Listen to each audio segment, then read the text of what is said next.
Good morning. During the declared emergency in the City of Toronto, Committee of Adjustment virtual public hearings are being conducted by electronic means through WebEx, an online digital platform, and streamed on the Toronto City Planning YouTube channel.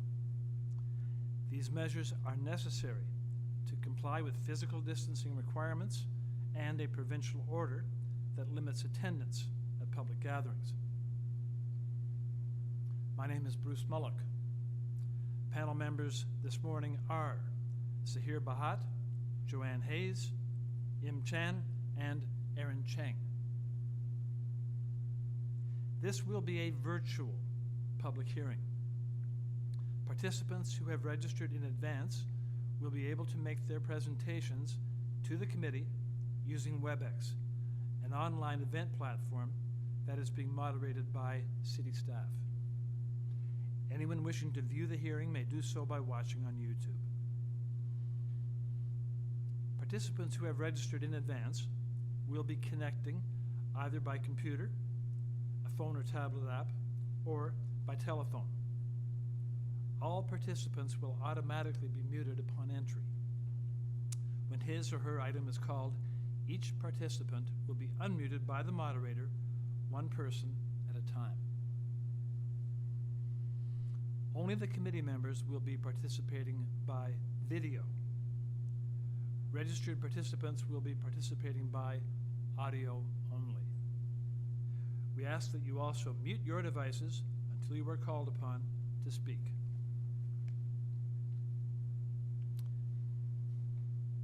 We acknowledge that the land we are meeting on is the traditional territory of many nations, including the Mississaugas of the Credit, the Anishinaabe, the Chippewa, the Haudenosaunee, and the Wendat peoples, and is now home to many diverse First Nations, Inuit, and Métis peoples.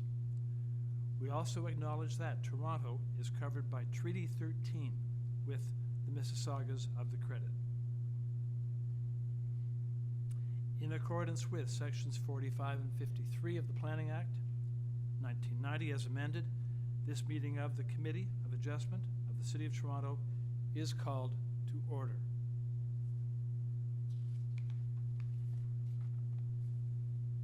The Committee of Adjustment considers applications for variances from the provisions of the zoning bylaw that apply to property, permission to extend or alter lawful non-conforming uses, and consents to sever property in order to create new lots. Anyone in attendance today who wishes to receive a copy of the decision of the committee on a particular application must submit a written request for a decision by email. Please ensure that you include your name, address, and email address, because Committee of Adjustment and TLAB will be sending notifications and updates by email only. You may not agree with the decision of the committee. Decisions may be appealed to the Toronto Local Appeal Body, TLAB, or in some limited circumstances to the Ontario Land Tribunal, OLT. Appeal instructions are set out at the bottom of the decision of the committee. Procedure. I will call each item in the order it is listed on the agenda. Where an application is uncontested, the applicant or agent will proceed with their presentation if so requested by the committee. The committee may ask questions and/or take the matter into the committee for a decision. Each speaker, including the applicant, will be given a maximum of 5 minutes to address the committee, and I will comment when you are approaching your 5-minute mark. When addressing the committee, please clearly state your name and address. Please remember to confine your remarks to the matters outlined in the application. The applicant or agent will proceed first and may be asked to make a presentation to the committee. Please note that the application the committee may not entertain revisions to proposals at the hearing today. The committee may decide to defer the application if substantially revised in order to ensure the revised application is accurate and that all those entitled to notice of the application are informed of the changes. Then, individuals either in support of or opposed to the application will be invited to speak. Committee members may ask questions of each speaker after the speaker has finished their presentation.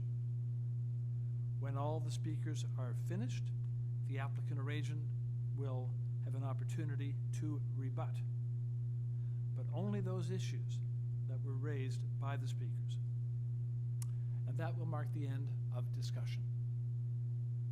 The application will then be taken into committee for a decision. Madam Deputy Secretary Treasurer, have the minutes been confirmed for the last meeting by members? Good morning, Mr. Chair and panel members. The minutes from August the 25th are ready for adoption. All right, then we will need a motion on this to adopt the minutes, which have been motion to approve by Mr. Bahat. Is there a second to that motion? It is seconded by Ms. Hayes. So moved and seconded to adopt the minutes of the last meeting as confirmed by members. All those in favor, show of hands, please. Motion is carried unanimously, and the minutes are adopted. Thank you. Are there any declarations of interest, either by panel or staff, with respect to items on this morning's agenda? Seeing none, I will ask the Deputy Secretary Treasurer, are there any requests for deferral on this morning's agenda? Through you, Mr. Chair, no. Thank you. Mr. Chair, may I jump in just for a moment? Please. Just from a technical perspective, we are not seeing you on camera. I believe unless they go to a wide shot, you're not on camera. All right, okay, so yes, we see the problem now, and that's the moderator you're seeing. The city staff moderator, and we'll see if we can correct that. Thank you, Ms. Hayes, for that. Maybe we'll just stick with this view if we can. The camera actually reacts to movement, so very good. Thanks for that again. We'll just take a moment here to see what we can do with that.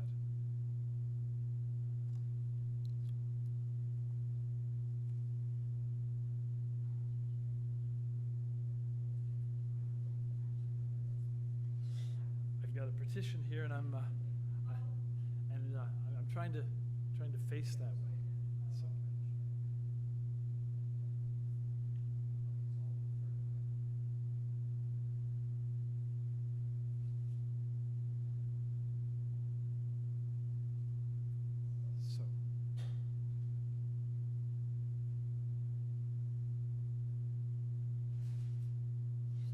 Okay, for the time being, I think that's what we are able to come up with. And I have one further question for the Deputy Secretary Treasurer. Are there any files to be closed? Through you, Mr. Chair, no. Okay. All right, then we will now proceed to go through our morning's agenda. I've been advised by the moderator that the agent for item number 1, 61 Annette. Mr. Chair, I believe I have her on the line. Okay, we do have that person on the line, okay. On this application, the committee has before it the materials submitted by the applicant. There is a staff report from Engineering and Construction Services. There is correspondence in opposition from 302 Indian Road, 304, 306, 296, 308, 298, all those Indian Road. There is late late arriving material, presentation material submitted by the agent on September the 9th, plus a 6-signature petition in support, signed by owners or occupants of 63, 67, 69, and 73 Annette, plus 310 Indian Road and 441 Indian Grove, received on September 13. So materials both in support of and opposed to the application. Okay, then we'll ask now the agent to join us, please, by stating your name.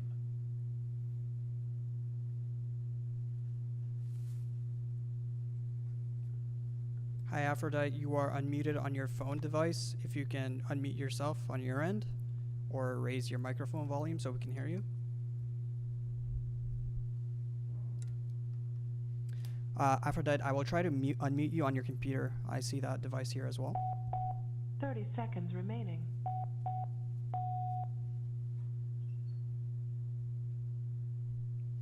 Hi, Hello, can you hear me all right now? Now we hear you. Loud Okay. and Hi, my name is Aphrodite. I'm the architect of this project, and I would like to have a very quick presentation of this proposal. We have proposed a laneway at the rear side of the 61 Annette Street. The property is eligible for laneway housing. And there is one public lane, just as you can see on the screen, on the west side of the property, and also there is an easement on the rear side of the property. That's the private lane easement, kind of right-of-way share between the three properties, including the 61 Annette. Right now, there is an existing garage that we have shown that as a dotted line, like a red line that you can see on this image. That we are proposing to demolish the garage and replace it with the new laneway housing. So as you can see, the garage is slightly actually encroaching to the to the public laneway. So what we have proposed is we are keeping the new proposal right at the property line where we have the existing garage right now from the west side, and from the south side we propose to have the rear wall at the end of the property that we have the right to do that. So and then basically and then on the east side and south side we are also meeting the zoning bylaw requirement.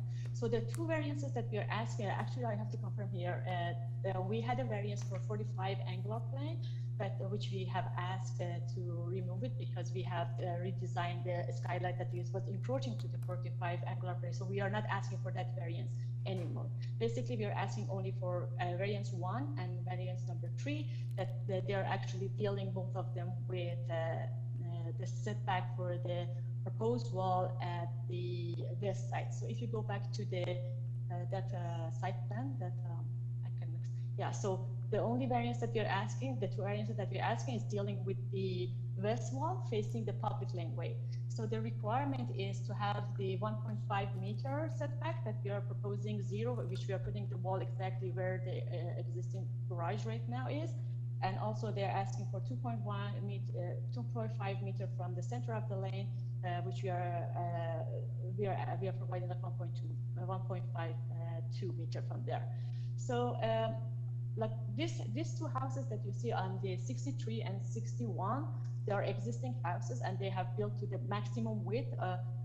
We are thinking that like these houses, they can remain as it is because they have been maximized. So even in future, if there is any development, we assume that it's going to be either on the 3rd floor or maybe extension at the rear.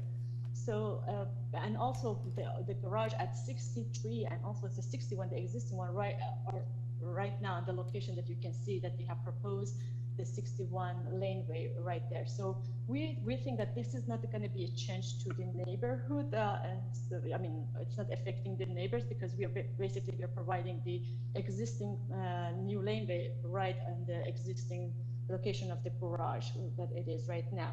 And having like a wider space for this laneway housing, it's created a little bit of a much more good quality inside the units. So if you check the level 1 and level 2 that we have proposed, if you like reduce it by 5 feet to meet the zoning requirement, it's not going to be it's not going to have the good quality as it is. It's going to become very narrow and long, and it's not going to be nice. Like we can do it, but it's not going to be like a good living space for the occupant. We think that this is very minimum, like, and we have tried to follow all the zoning bylaw for this proposal, except that like west wall, which we think now that we are putting it right on the same location as the existing garage, it's a reasonable approach. So this is the only two variances that we are asking, which is dealing with one item, we think, and we feel that this is reasonable, but we will leave it to the committee hearing. We have received support from the neighbors, and also we have heard some comment and concern about the proposal from the other neighbors. So I would like to quickly cover some of the comments that we received from the neighbors. One of them is the landscape that they had question about, that we are meeting the required landscape. We are not asking for variance there. They asked about the parking requirement. There is no variance for the parking here, so we are not asking for the variance. And this is actually, this proposal is in line with the city's goal to have more density in the downtown Toronto and then eliminate the footprint of the car. So I think we are in tune with that one too. So there is no variance for. I'm going to ask you required now, parking. I'm going to ask you now for your final comment, please. Okay, so the final thing is like there was some concern for the neighbors at the rear side that they're sharing the easement, that there will be some visibility issue for the cars coming because they're using that easement as a garage. So what we did in the next page, if you go to the next page, we're proposing to have some notch at the ground floor, third page. We are proposing to have some notch here at the first floor, so that will give the neighbors some visibility so that if they going and out, it will be safer. So yeah, that's what we're proposing here. Thank you. Your time is up now. I have a question Thank you. for you. Yeah, just before we move on, I understand there is a speaker standing by who wishes to speak to the application, but just for clarity, as I listened to you, you mentioned that you were going, your intention was to delete some of the variances, or one at least. So there are 3 variances shown on the notice. I would like you to specify very clearly now by number and content which one you want to delete. Number 2. Number 2. And that's regarding the angular plane, is that correct? Correct. Okay, so it's your intention that numbers 1 and 3 should stand. Is that Correct. correct? Yes, okay. So staff, have we captured that number 2 is deleted? Okay. Okay, very good. Moderator, do we have speaker standing by? Okay, then I'll ask the speaker who is standing by on this application to join us now by stating your name, please.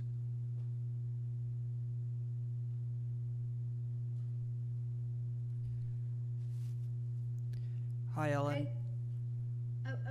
I have a question to the applicant. Are we going to wait until all people presented, or can I ask my question now?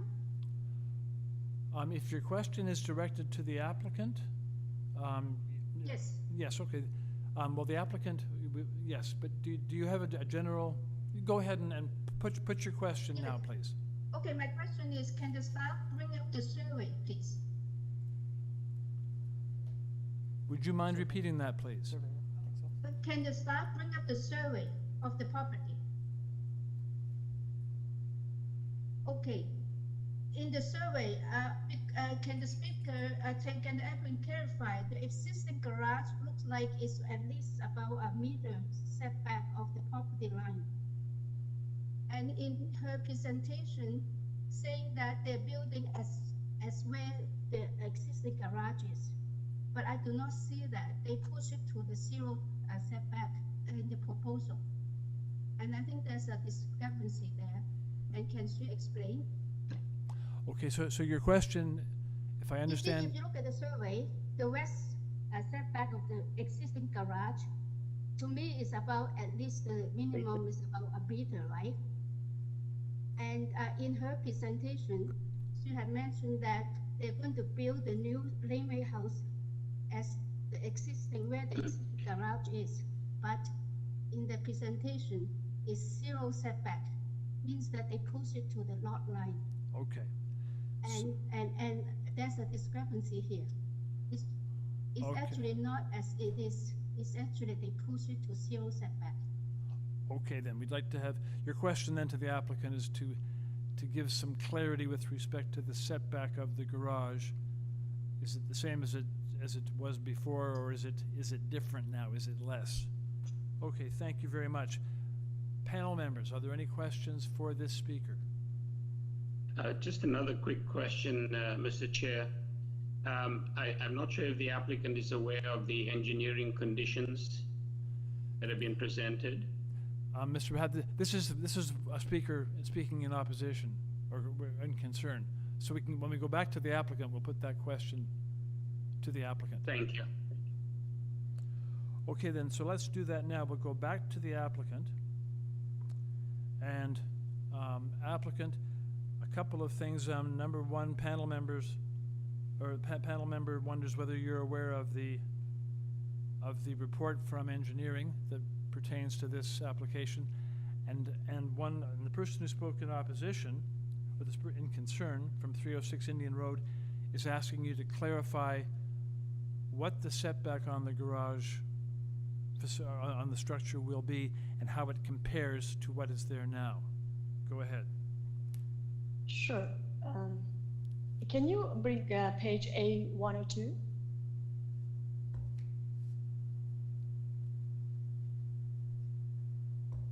It's the color one.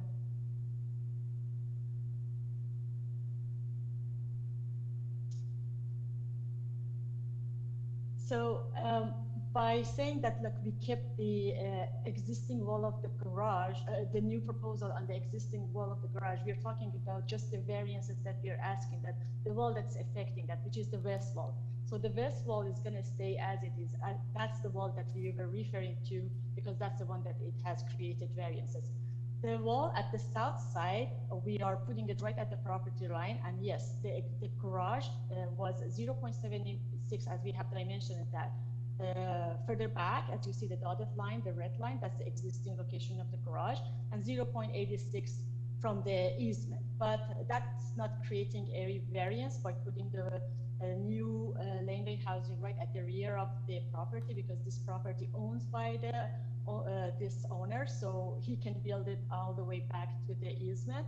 But to address the issue of the safety of people going out to that easement, we have proposed to have the notch at the ground floor. But yes, the new proposal is going to be built right up against their property, which is the right of the owner, I think. So, Other questions? Okay, just a second, please. Just reiterate, I'm right that you're actually not building as it's existing. You're actually pushing it up 0.86 meter. From north and south, No, yes, I'm we're not talking about north. I'm talking about the west property line. I'm only talking about the west. Yeah. If you're talking about that part, yes, we are building all the way to the At the property zero line. lot line then. Yeah. Yes. Yes. Okay. That's all I want to know. Okay. Thank you. Mr. Byatt, go ahead. Applicant, just a quick question. I think it's item number 1B in the engineering report that states that no portion of the laneway suite encroaches over the required 2.5 meter setback from the center line of the lane. Is your intention to go right up to the property line in keeping with that condition? Yes, that's one of the variances that we have asked.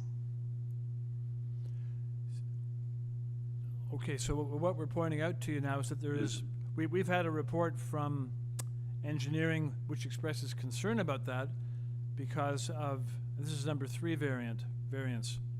Yeah. You're asking 1.52 from the center line, where the bylaw requires 2.5, and engineering is concerned about that because of potential future widening of these lanes. Yeah, our reasoning is that because if you can see the two houses, they're old houses, but our assumption is that the development of these two sides is going to be these two houses and the garages, right? I think that because it's just two houses, and those two houses, we assume potentially it's going to stay as it is, and then if there is any renovation or whatever, it's going to be inside or addition to the top or on the rear. So typically other laneway houses, they have a lot of like garages fronting to them, but for this case, it's just two houses that they are they're siding to this laneway. It's not like that many houses that, like, if you check the other laneway that goes all the way Okay, down. like, excuse say me, it's excuse me. Mhm. I don't think that addresses the concern that's expressed in the staff report. But let's go on. I want to ask you a question about the adjoining house number 59 and the situation on that property. So does the house at number 59 have rear parking today? They have, I think they park there, but it's just a kind of like land that they off-site parking. Okay. I saw it there, so they park there, but it's Here's not my a question. garage or. Here's my Yeah. question to you. So they do park at the back, and will your proposal impede their ability to park at the back? That like I can't like confirm that without just going to park there. But right now, like with this proposal, they will have like 3-meter laneway left. Like with this proposal, they still have like 3-meter laneway, which is like a lot of laneways in the city. You know that they're 3-meter and people are parking. So that I cannot confirm that they will have any, like it might be a little bit more difficult compared Okay. to now. But they were using the. What is your this best- property. Okay. Mhm. Have you had any? Sorry? Have you had discussions with them about that parking? I think the owner, they have talked to them about this Okay, you're not sure. already. Okay, Ms. Hayes has a question for you. Go ahead, Ms. Hayes. Actually, is there someone who's waiting to speak to this Oh, application? there is. Because the question on the survey was from my colleague, and I'd like to hear if there's someone who's else is speaking to the application. Thank you, Ms. Hayes. Before we go back to questions for the applicant. Very good. I did not realize there was another speaker ready to speak on this. So we have another speaker standing by on this. Let's have that speaker join the meeting, please, by stating your name. Hi, Ellen. You are unmuted.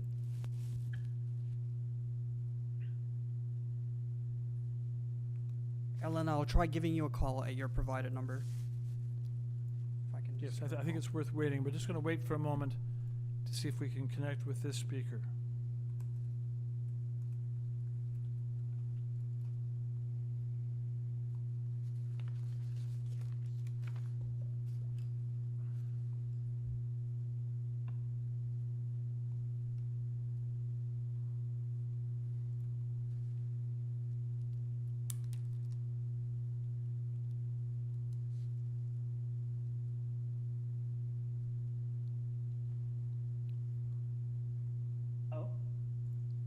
Good morning.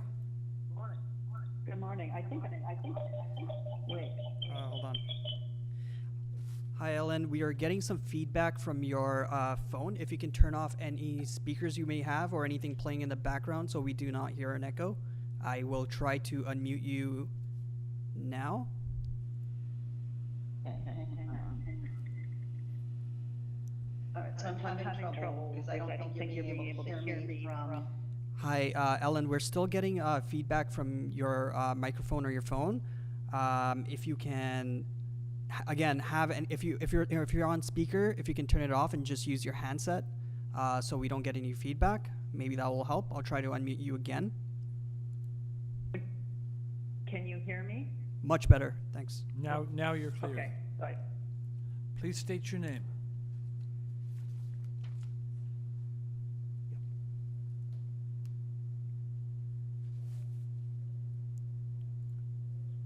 Hi, Elton. You can try again. Just refrain from muting yourself. Thanks. Please state your name, Ellen. Okay, I'm not.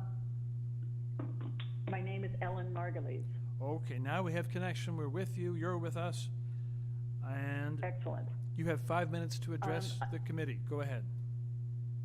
All right, I am the owner at 306 Indian Road Crescent. So this proposed building will significantly impact my property and the light. As such, I've submitted a written application or written objections, and I assume you will read that. So I am opposed to any changes in the variances because the smaller the building, the better. I do want to state that the applicant, as well as some of the properties on Annette Street, are not residents. These are investment properties. And I hope that as part of what the committee can take into account is that people that actually live there may have a different quality of life. Being able to access my backyard, the light, not having people being able to look into my property are all very important. I'm not even sure, am I allowed to speak to things that are not variance requests? I beg your pardon, please state that again? Mr. Chair, am I allowed to comment on things that are not requested with the variance, but opposition to the House in general? The committee would appreciate that most of your comments be related to the two minor variances that we're looking at. If you have other comments, we could hear them briefly. Okay, so I mean, I have written them down. I am opposed to the variances. There's not much more to say. The larger the building, the more impact on the community, on the laneway, and on my property. Well, we do want to hear about So I impact, would so expect- we want to hear about impact. So yes, tell us about impact, because that's what really counts for us. Yes, okay, so the impact on the size of the property, she has removed the 45-degree angular plane. So using the laneways to walk the dogs, to chat with the neighbors, the smaller it is, the more restricted, the more limited access to safety issues become an issue. And I would respectfully request that the laneway house, which is already on a very small and crowded property, be required to commit to following the stated bylaw requests. Well, thanks for that. Let me see if any of my No. panel colleagues have a question for you. Any questions for this speaker, panel members? I don't hear any. Okay, Ellen, thank you for your comments. And we'll go back now. Is that the final speaker? We shall go back now to the applicant for rebuttal. Applicant, join us again, please. We'll see if if panel members have any further questions for you. Panel members, any further questions for the applicant? Ms. Hayes, go ahead. Thank you. So just for my clarity, is your submission that you are maintaining the lot line on the west side, but you are building a laneway suite that goes farther into the south? You don't need a variance for the south, and that the notch that you are putting in, that you've put in the supplementary material, do you feel that that satisfies the concerns with respect to the ability to maneuver around that building, which was raised by some of the objectors in terms of those that use the private laneway and the 90-degree turn? Hello, can you hear me? Yes, go ahead, please, to answer Yes. the question. So, yeah, so for the visibility, I think the notch that we have provided, it will satisfy it will provide like more visibility. I just had a quick conversation like offhand with the client, as the owner as well, and he mentioned that if that's the only concern that the neighbor has, he is willing to have that all the way down to like just put it on the right location of the where we have the existing garage. So just to make sure that like the accessing to his garage is also it's like we keep it like where it is right now. Excuse If me. That will help. Okay. Sorry. I think I want to make sure that I understand exactly what you're saying. And I would ask you to slow down your presentation slightly so I can understand Okay, better. sure. Are you saying I said, like- excuse me, I have a question about what you just said. And did you just say that the owner is ready to to change the proposal in order to better accommodate the neighbor at number 59? At ground floor, yeah, we are happy. I mean, he is okay to just move the wall at the ground floor and put it the same location of the existing garage on that side where the dotted line showed as red. So the maneuvering for the car is going to stay as it is, basically. Okay, but the owner is ready to, so Accept that. now, how would that impact the two variances that you're asking for? It has nothing to do with that. It's just to address some of the concern for the neighbors. It's not affecting our variance. Basically, this is not, we are not asking for any variance on that side anyway. Okay. Panel members, any further questions? Yes, there is from from Im Chan. Go ahead. Go ahead with your question. Can't hear. I am, you're muted. Yes, sorry, I did. Okay, can the staff bring up the survey again, please? Yeah. Okay, here, stop, right? Because I just noticed that Joanne's question is contradicted to mine, because if you zoom out, on the survey, the north side is pointing north. On your drawing, on the title, you're pointing the north to the right-hand side. And that's why I addressed the setback is actually the south, but South side, yes. Drawing is totally up the other way. That's why there was a confusion. Let's clear the confusion now. It's actually, what is bothering me is the south lot line, that the garage is actually set back by about a meter from the lot line. That's, I hope Joanne can see that too, because we are using the northwest in a different way, because it's a contradiction in this drawing. In their drawing, they make a mistake on that one. Okay. So that's what's I want to clarify. Is there a, okay, do you need clarification from the applicant on that? I think we understood what she's asking. If you go to the plans, I'm not asking. I think that you should also understand there's a mistake, right? yes, That's that's why I mentioned south side. The south side, that's where you have concern about. And we said, like, our client is ready to push back the ground floor to be on the existing wall of the south wall. Okay. Are there any further questions? I'm so sorry. This is why the variance number 1 is a problem, right? Is it not, or no? That's still the west side.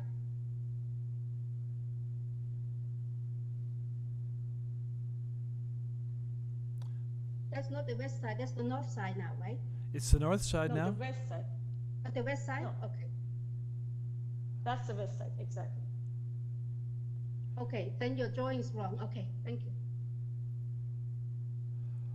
So you're telling, I think we've determined here then that on variance number 1, which stands, the reference to the west side is incorrect. It should be the north side. Is that? No, this is west side. No. We have, like, it's only on that survey that might be wrong, but like, even on the survey, there is a north that I think they will refer to that north. In all of our drawings, it is correct. If you zoom out, you see on the side, that's the north side, and that's the north side, and the south side is facing easement, and the west side is facing the public. And then on the survey, there is like a big north, if you go to, so you see the north on the top, yeah, that's the north side. So, and if you follow that, that's the only, in this side, yeah. Okay, So so the west side is applicant, where we have the public lane there. applicant, my Yes. question for you then is, with respect to the wording on variance number 1, it makes a reference to the west side lot line. Mhm. Is that west side lot line reference, is that correct, or should it be changed? No, it's correct. Thank you. Are you okay with that, Ms. Chen? Yes, I'm okay. Actually, I understand where the mistake is. It's only the north side on the survey on the title block is wrong, and then it threw me off. That's where it is. Okay. And then I agree that the variance variance is correct. So the error is in the drawing and but the variance stands with the correct wording. Are there any further questions for the applicant? There is. Ms. Hayes, go ahead. It's actually not a question for the applicant, it's a question for staff. Go ahead. May I ask, Yes, go ahead. that now? Please go ahead. Okay, so, just like the, thoughts of staff, we've heard from the applicant that, although it wouldn't affect the variances as applied for, they are prepared to, they would be prepared to move the, built form of the ground floor of the proposed laneway house on the south side to match the footprint of the existing garage on the south side. If the committee were to see this application favorably, although it doesn't impact a variance, is there a manner in which we can note that?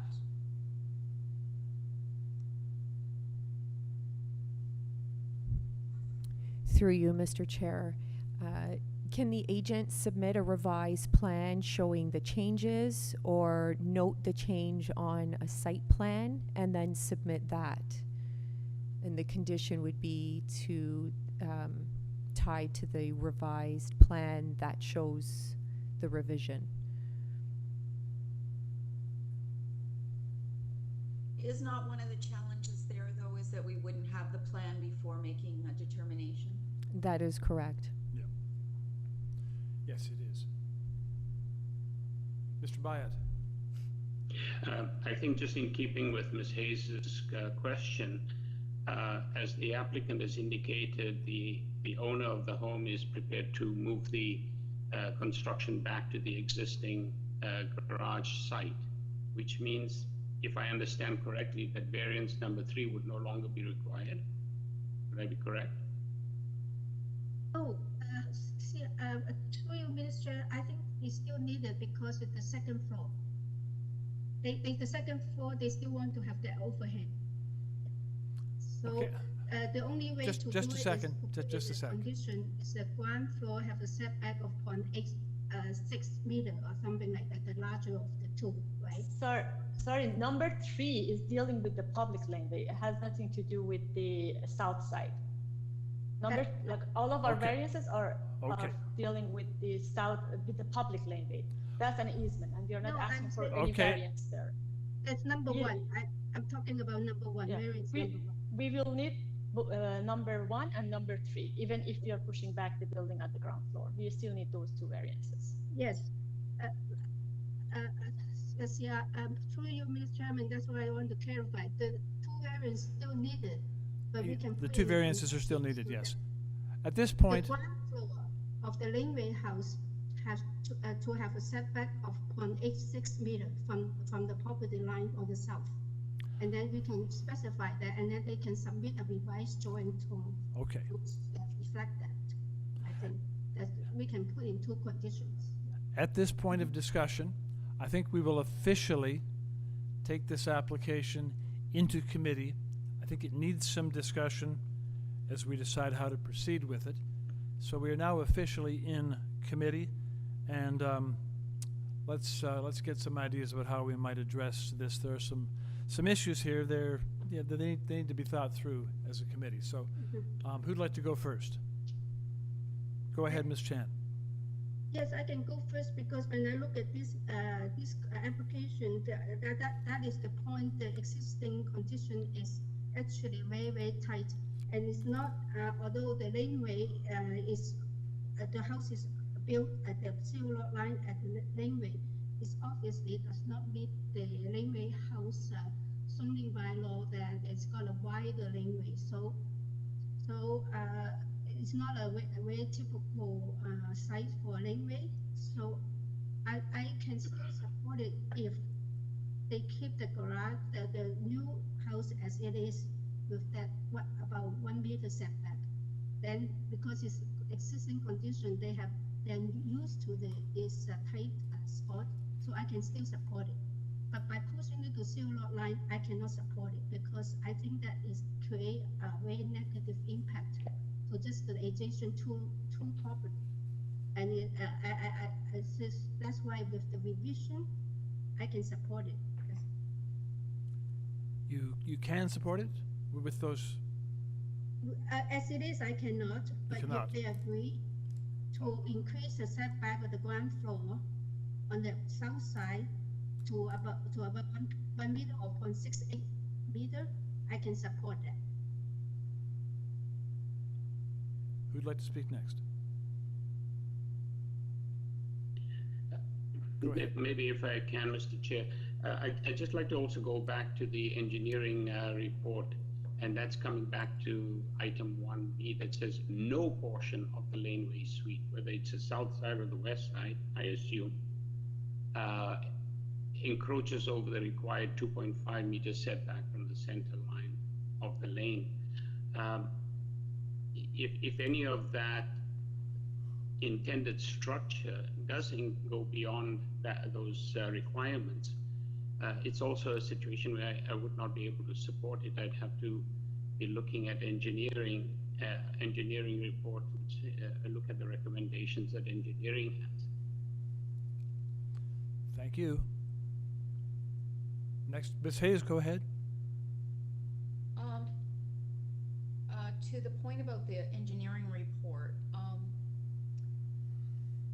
one of the things is that the, I guess in judging that point about the 2.5, the if this laneway suite was not proposed and the existing garage was going to remain there, it's not 2.5 meters from the center line, nor is the garage on the property on the other side of the public lane.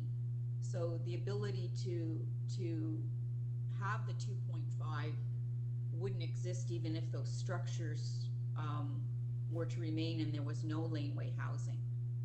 So I think in that with that context, in terms of the current physical situation on the public lane and the submissions by the applicant that they would be prepared to move the south side wall of the proposed laneway house in on the first floor to meet the footprint of the existing garage, that would satisfy me with respect to the maneuverability between the public lane and the private lane and the concerns of the neighbors that raised that. Yes, but we don't have that in front of us. It's not written down, and so. Oh, I understand that, but I believe that we could indicate that as a condition and they could file a site plan later. Okay, Mr. Chang. I agree with Ms. Hayes, and I think the development itself is fine. It's just that how can we kind of create some condition making sure that the public laneway is accessible by the others. Okay, well that does appear to be the crux of it. So let's get some discussion on how we would do that, because that's, if we're thinking in that direction, we could at least have an idea on the table. So what would the wording be like?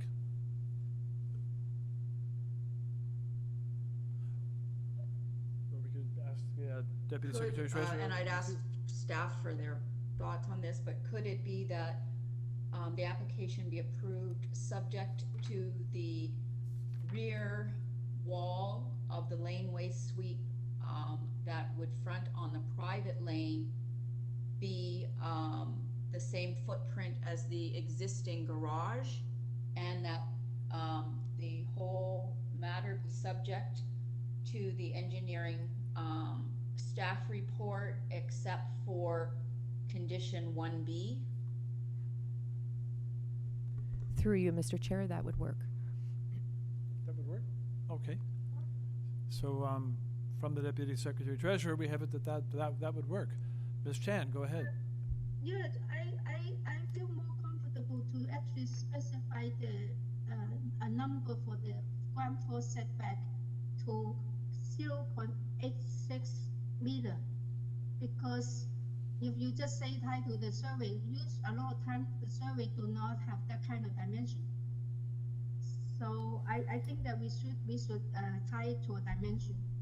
So the wording would be that the south side wall would be set back 0.86 meters.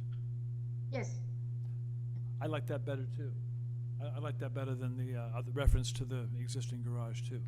Okay, so we're getting to some wording here that I think could work. Any further comments? Or with that wording, if anyone is interested in going forward like that, we could look for a motion. Ms. Hayes, go ahead. Okay, I'll give it a try.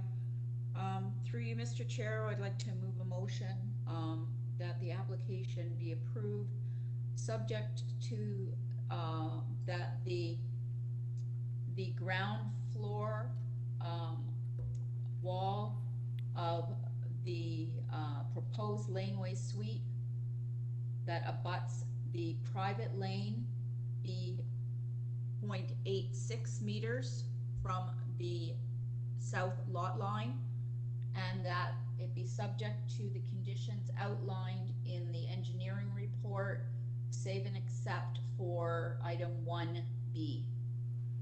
Friendly amendment. Ms. Hayes? And subject to the amendment to delete condition variance number 2. Okay, and I have a friendly amendment. I liked your wording. Could we add the word south to in reference to that wall? Sure. The south wall abutting the private lane?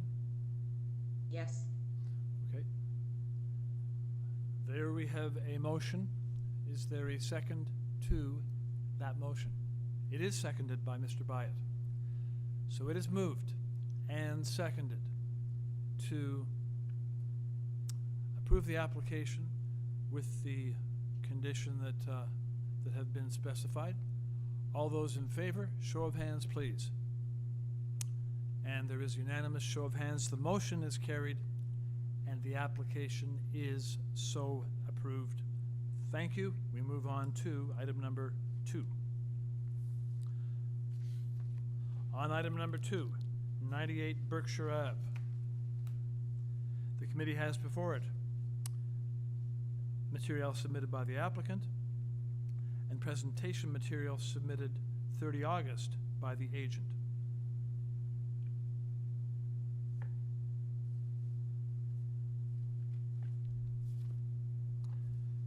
And moderator, on number 2, do we have anyone standing by to speak? We do, but we're not sure whether that person is speaking in support or in opposition. Okay then, let's ask the applicant to join us, please. Applicant, please join us by stating your name. My name is Conrad Ilko. I'm the part owner of 98 Berkshire Avenue. I'm Sharon Pompey. Good morning to both of you. Okay, I'm going to just check to see whether or not we need to have a presentation. I'm going to check with the registered speaker who is standing by to see where they stand on this application. So let's go to that speaker now if we can, and we'll ask Gabriel Wong and Cheryl Ho to join us, please. Hi, Gabriel. You are unmuted if you're able to speak. Gabriel, we can hear you very slightly. If you can increase your microphone volume or speak closer to your microphone.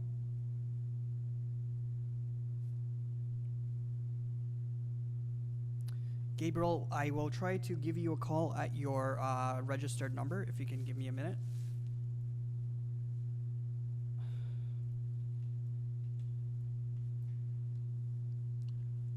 So we're just standing by to see if we can contact the registered speaker to determine their intention here.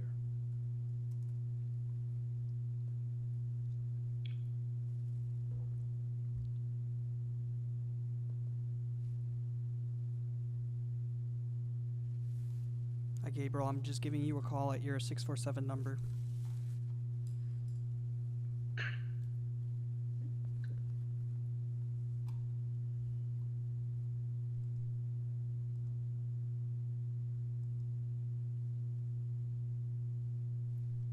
Hi, Gabriel. We are giving you a call. If you can hear us, you are unmuted. We can slightly hear you on our end.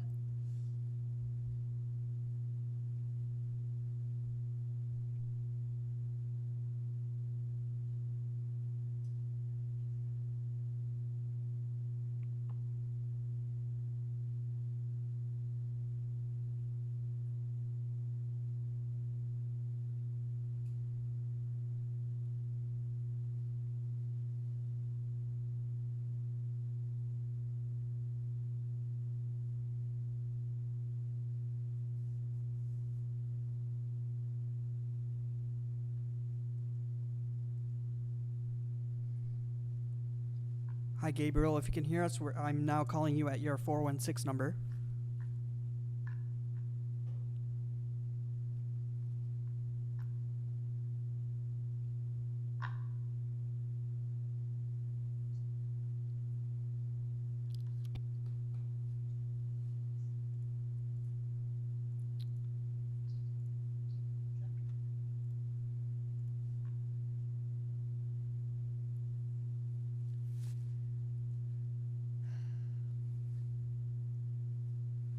Sorry.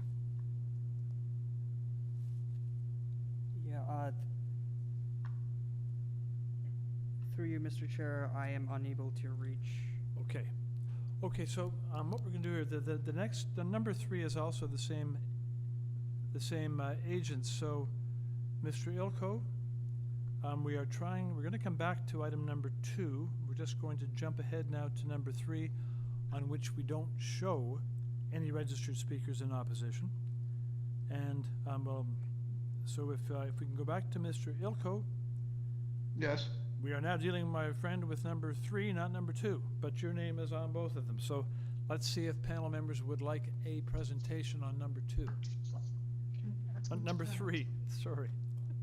Panel members, any need for, or any questions for Mr. Ilko on number 3? I don't hear any. All right then, on number 3,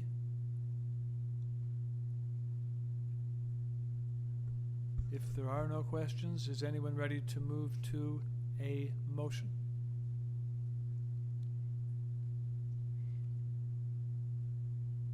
Through you, Mr. Chair, we should also note that there are letters of support, for this item. Beg your pardon, okay. Pardon me, on number 3, I haven't read the material, so on number 3, there are, before the panel, material submitted by the applicant. There is a previous 2014 Committee of Adjustment decision. There are presentation materials submitted by Mr. Ilko on 29 April of this year. And there is support correspondence from Larry Marshall, 102 Berkshire, the Yearwoods at 97, and from Corey Bernstein and Karen Freeman at 96. So 3 pieces of correspondence, all in support. Okay, Ms. Chan, do you have a question? Go ahead, please. I'd just like to have a question to the applicant. Can you explain why there are 2 separate applications for the same property? Number 2 and number 3? I just want to know why. I would say that it's kind of a mistake. I applied for the garage in October of last year, and the front part of the addition closer to the spring of this year. I assumed that the garage would go through, but it was hung up for some reason. So I think your office or one of the city offices combined the 2 together. I was working on a combined presentation, as you saw in the perspective view, but I haven't been able to finish it because of the time constraints. Okay. But they're on separate ends of the property, so they really don't interfere with each other. One's on the east side and the other's on the west. So in fact, one could be, they are to be looked at independently. One could stand even if the other one did not. Yes, that's Oh, true. Okay, all right. Okay, because they are on the same property, I'm just gonna check back now with the moderator to see if we do have Gabriel Wong and Cheryl Ho yet to cast light on this. Do we have them? Through you, Mr. Chair, I've left them an email, and I'm continuing to call them, but no response yet. Okay, so we've tried all the various means to contact the two registered speakers for item number 2.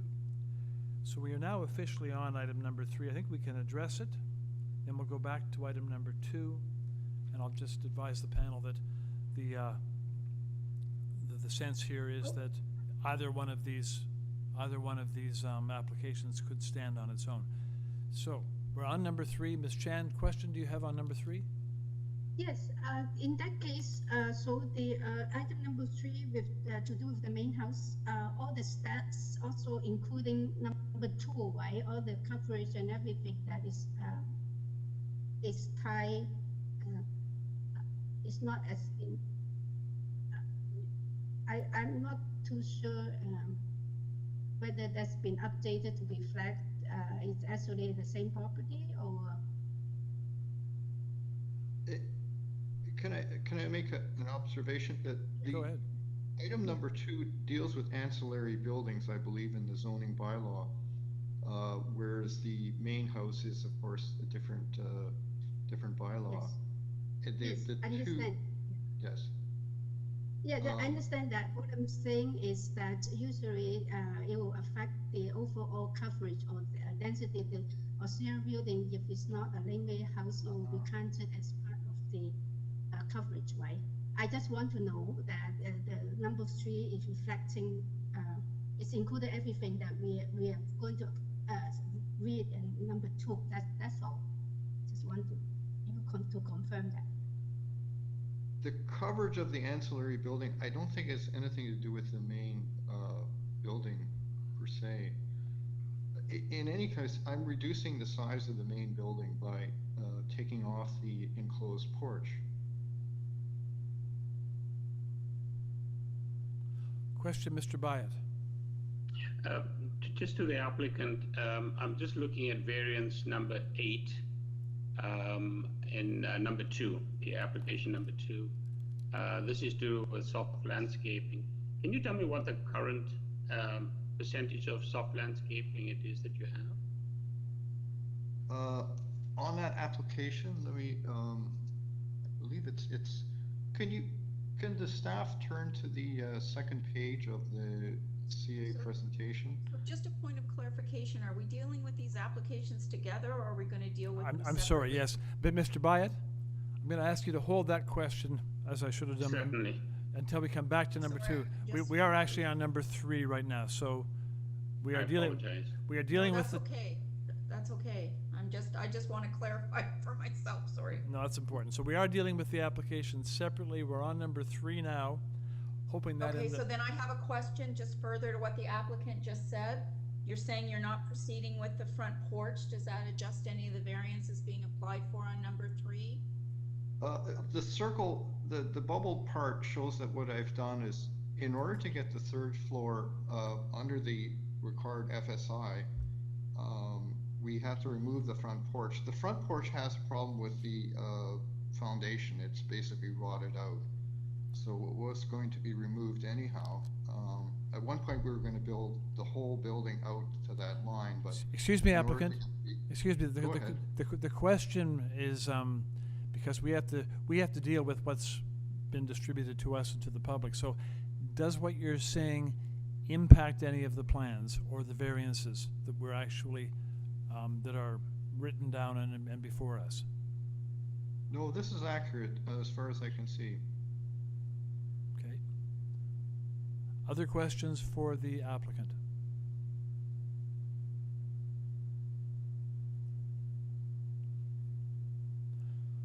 Okay, so is your point with respect to the porch is that you basically have to reconstruct what's there and you weren't planning on doing it, but it's doesn't change any of the variances being applied for? This is the revision to the first drawing. So we're basically. Okay, I'm just talking about the variances, so variance number 3. Okay. You need a front porch encroaches 2.01 meters into the required front yard. Okay, so let me read what I've rebuttal. We intend to remove the existing enclosed porch at the front of the existing building for proposed open patio and stairs. Okay, The proposed patio will be no closer to the front yard property line than the existing enclosed porch or the open porch which preceded it. The proposed steps will be similar to the original building steps, which are between the property line and the porch. okay, thank you very much. Okay, thank you.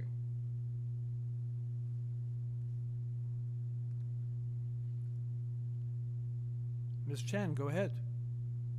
Mr. Chairman, through you, I'd like to ask the applicant another question. Are we considering number 2 also right now? No? Okay, sorry. It's about number 2. We are, no, Questions? hold number 2 questions. Yes, we're just doing number 3 now. Oh, okay. We're on number 3 now. And I think we're at the point that if there are no further questions, we can probably look to a motion on number 3 specifically and only number 3. Anyone ready with a motion? Ms. Hayes, go ahead. I can start. With respect to application number 3 and the main building and the proposed constructing a front 3rd-story addition, they're not adding any length or depth variances. The FSI being requested is, I believe, minor. The front porch, although being reconstructed, being open, is not different in terms of setback as currently exists. And I think that as proposed, the variances are minor and meet the 4 tests. Thank you very much. And there is a second by Ms. Chen. I have a comment. Yes, I agree with everything Joanne said. If he's only looking at it separately, it is. I think all the variances are minor, except that I just get a little bit nervous when they say that separately, with knowing that they're going to do something on the auxiliary building. That's usually sometimes I do not know whether it will trigger another variance in terms of density and areas, because there's no in front of us, because we do not know if we think. So I'm a little bit nervous about that. But in terms of application, if you read it separately, I think they meet the 4 tests. So on that note, then, if depending upon what happens on application number 2. If they found themselves in that situation, when they went to get a building permit, they would have to find themselves back for another variance. And so that's something there. So that would be my comment on that. Yeah, Joanne, that's why I like to put in that comment. That's so that we know that it's not very clear to us. Yes, I understand. Yeah, I understand your point. Yeah. Okay then, but we're back. There's a motion not yet seconded by Ms. Hayes. Is there a second to Ms. Hayes' motion?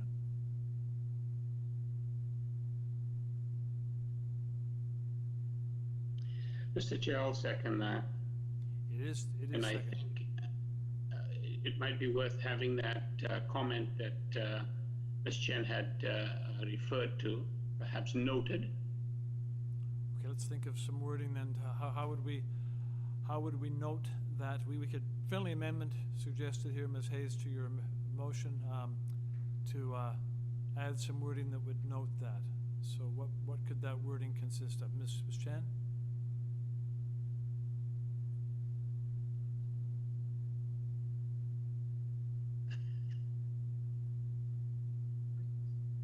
I think that the wording probably is that this application is heard independently, so they know that we do not have any other consideration of the number 2. Okay, I have confirmed now with staff, with the Deputy Secretary Treasurer, that a note to that effect will be added to the motion. So it is moved and seconded to approve with a note to that effect.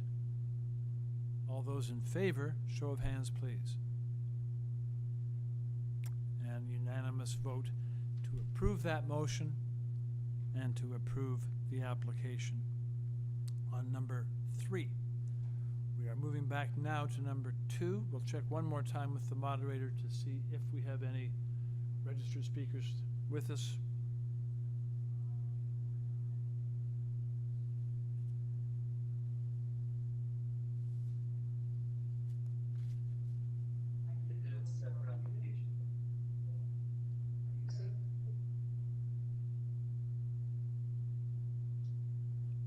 Okay, so we have really made quite a serious attempt to try to connect with these registered speakers. We did want to hear what they had to input, but in the absence of that, we can now go to number 2 without a presentation, unless panel members would like it. Would panel members profit from a presentation here? I think we'll ask Conrad. Conrad, could you give us a quick presentation on number 2, please?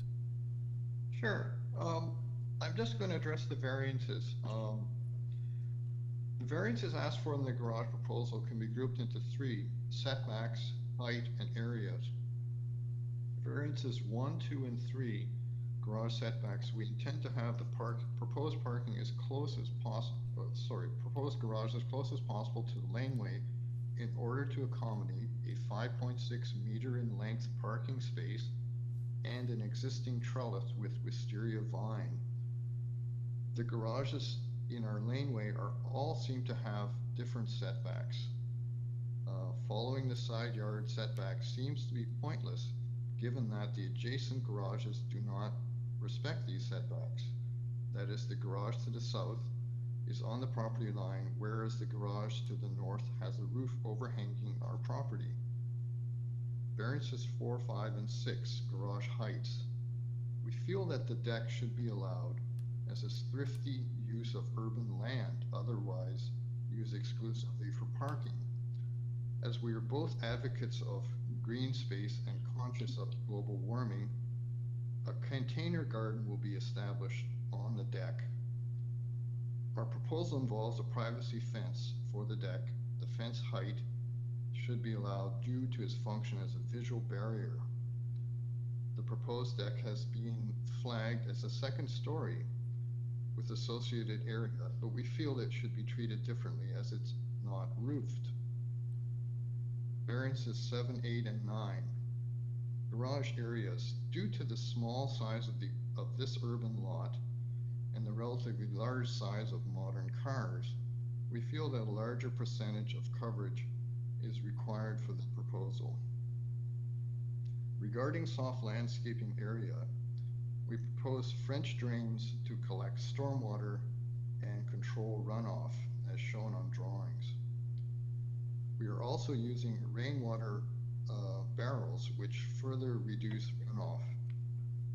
The width of the proposed garage and the encroaching roof overhang of the adjacent garage to the north seems to indicate that a reasonably close distance to the property line is appropriate.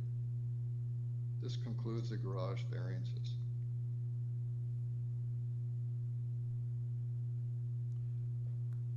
Questions for the applicant? Panel members, go ahead. Yes, Go ahead, Ms. Chan. I have one. Yeah. Yes, for you, Mr. Chair. I just like to clarify variance number 2. Can you have? I just do not really understand the wording. If you read it, can you zoom in and then you can just the applicant can explain whether he can clarify it for me. It's the 1 and 1.8 meter. I just do not understand the sentence of variance number 2.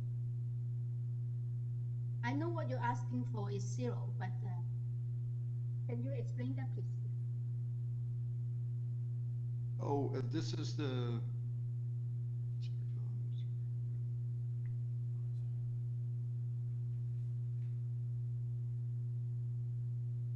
I see what you mean. The actual wording may not be grammatical, and it loses its sense.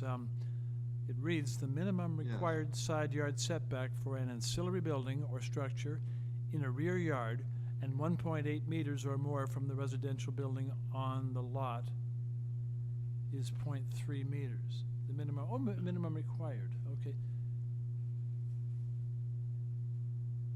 Leave it. Well, okay, and the word Should and, the word and might better read which is 1.8 meters or more from the residential building.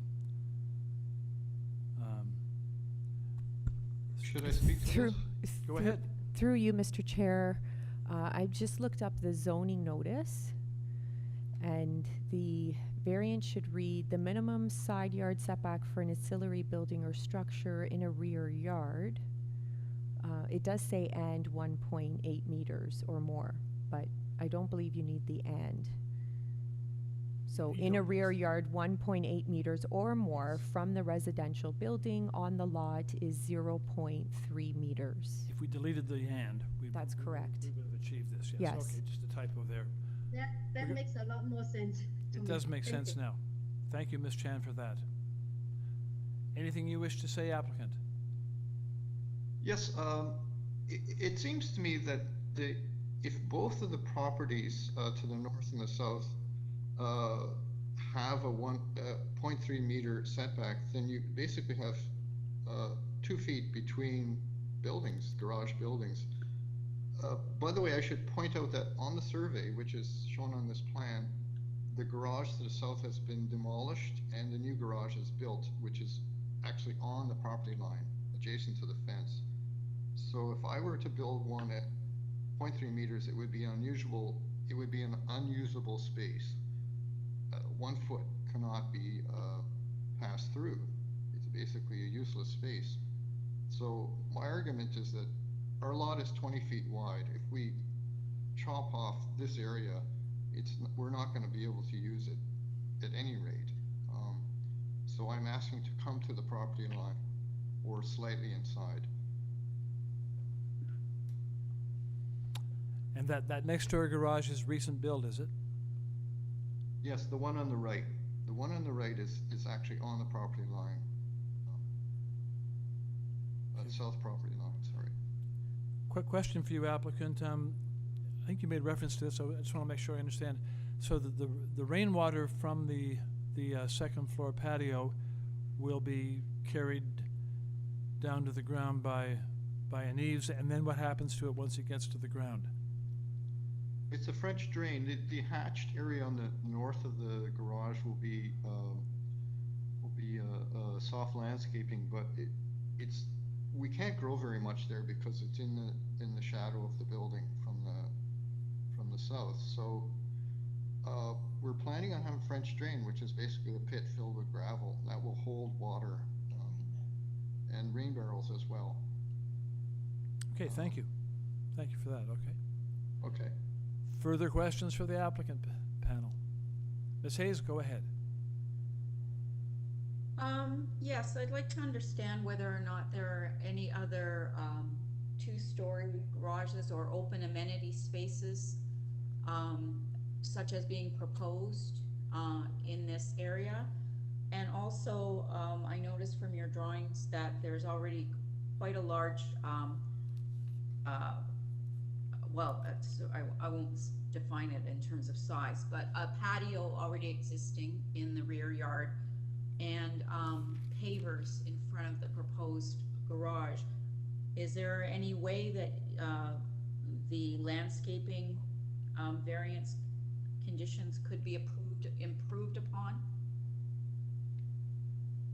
I'm not sure if it could be done, given it's not a very big space. Can I speak? Yeah. Okay, this is Sharon. I'm a gardener. Have been for 25 years. I'm one course away right now for being certified at George Brown. So I use every space possible as a green space. My patio has 28 containers that I grow herbs and flowers and lavender. And I intend to do the same on the deck because this is who I am, this is what I do, not just because I'm a gardener. but I believe in green space. And, you know, with global warming, I think it's the best option. Thank you. Thank And, you. and my first question, with respect to garages that are 2 stories in height and or uses of basically rooftop amenity spaces, can you point me to any examples where that's characteristic in this neighborhood? Not in our neighborhood. I would say that the bylaw seems to preclude it, but in our case, since we are in a small urban site, we feel that this would be a useful addition. It doesn't specifically exclude a deck top. It just says only 1 story. I would argue that the deck is not really a story. However, Nelson Rodriguez counts it as a story. Otherwise, I would consider it an open platform. I think it's the height of the, how high are the walls on the second 2 floor deck? meters. They're It's full. a 2-meter privacy fence surrounding the deck. Yeah, so I think that's the reason, because they're a full 2 meters high, so it's a different thing than even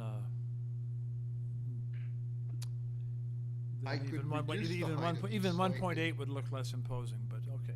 It's the fact there's 2 meters.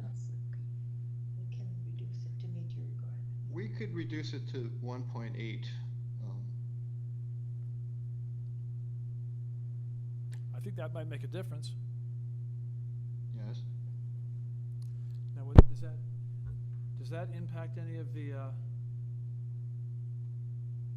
variances, or would it simply be a condition? It would reduce the height, which is, I believe it's 4, 5, and 6. Oh, okay, is it? 4, variance 4, I believe. Okay, so I'll ask you for what the new measurement would be on 4.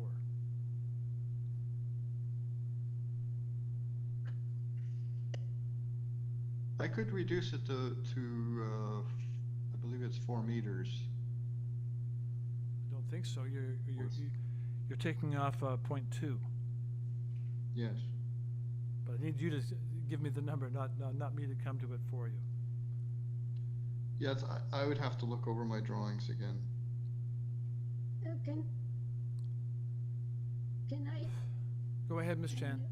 Yeah, are we in committee now? What I'm We haven't, thinking, well, the permitted height is 4 meter. They're asking for 4.51, which is like 51 centimeter, it's about 16 inches. And Yes. that is what we are looking at. I'm not too sure why we are asking them to reduce. We haven't made it in committee yet. I'm not, yeah. well, because I've made the comment to the applicant that that I think that the wall on the second floor patio is a touch too tall, and that if it was one, But they allows 4 meters, so we asked them to delete variance 4, they can still go up to 4 meter, which is only 16 inches shorter. It will still see a similar structure. Mhm. I don't know whether that is okay, well, what you all right, so, noticed. Yeah. no. Okay, so on that we disagree, but we're not in committee yet. Okay, but I think we can go, unless there are further questions, let's go to committee on this one. No further questions of the applicant. We'll move into committee on this application. Panel members. Perhaps I shall start. I'm satisfied on this application that with what the applicant has informed us about the adjacent garages, that one is on the property line and one overhangs and so on, that I'm satisfied that this doesn't create a situation out of character with the other garages nearby. And I would prefer to see the wall quite not so tall, so I'd like to see it, the wall on the second story reduced to 1.8. And that would, I think, take the overall height down to 4.31. So that's my thought I would be very happy to support it that way. Other thoughts? Ms. Chan? Oh, I agree with you, but I'm either way, if the applicant is willing to bring it down, that's all better, but if he's not willing, I'm okay too. I think that it is actually quite an innovative way to use the roof space, and they have built privacy screen, and then it doesn't seem to have any oppositions. So I'm in support of that. I will second your motion. Well, I'm not making a motion yet, we're in committee, but no, the applicant did state his willing. Sorry. The applicant stated That's his, true. stated his willingness Yeah. to reduce it. Other comments?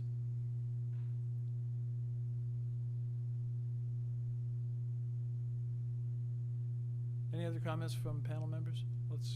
We are in committee now. Ms. Hayes, go ahead. I just have some concerns with respect to, it does read like a full second story. It's not just railings across a rooftop patio. I mean, there's even basically a solid wall facing the residential building. I have some concerns with respect to the use, the development of a rooftop patio on the garage is not representative of what exists in this neighborhood. That would be some of my observations. I hear you. Okay. Who else?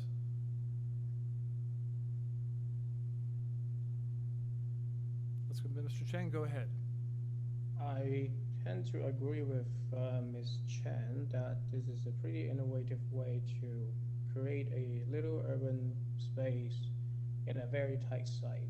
And I think the privacy screen is necessary, and with this urban density, I think this is not a problem to me. I would have no problem approving it as is. But like Mr. Chair, you said, if they can reduce the, I mean, it's all about how they finish the fence, and if it can be a bit lower, maybe semi-transparent, but that's not something we want to endorse.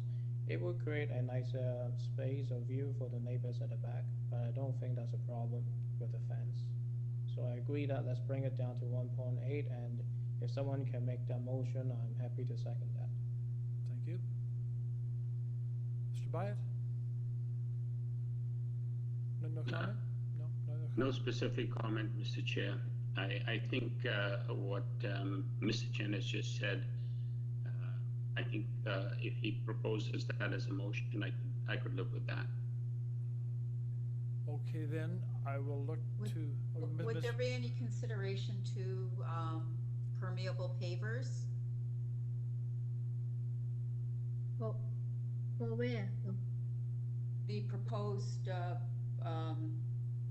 We cannot have it on the roof. proposed new patio around the proposed garage. I believe that... Isn't the There's patio... already a French drain, that's also, it's already like gravels, the French, the whole thing is permeable. I mean, on the north,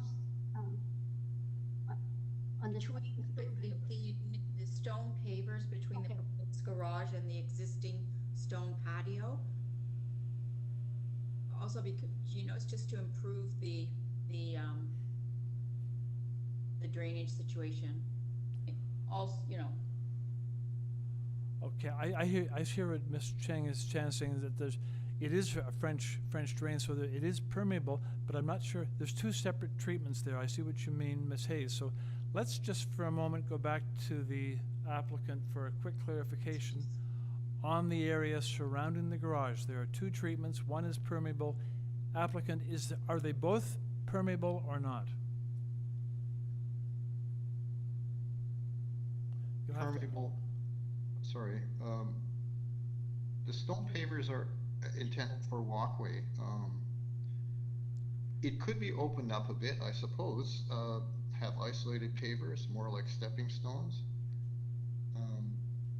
That is the way to get onto the second floor with, you walk around the building and then up the stairs.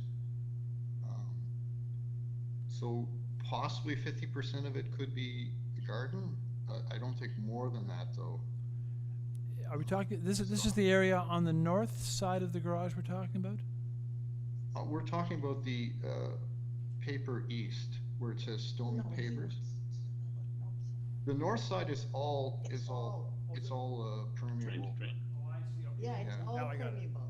There are some pavers that you can use now that are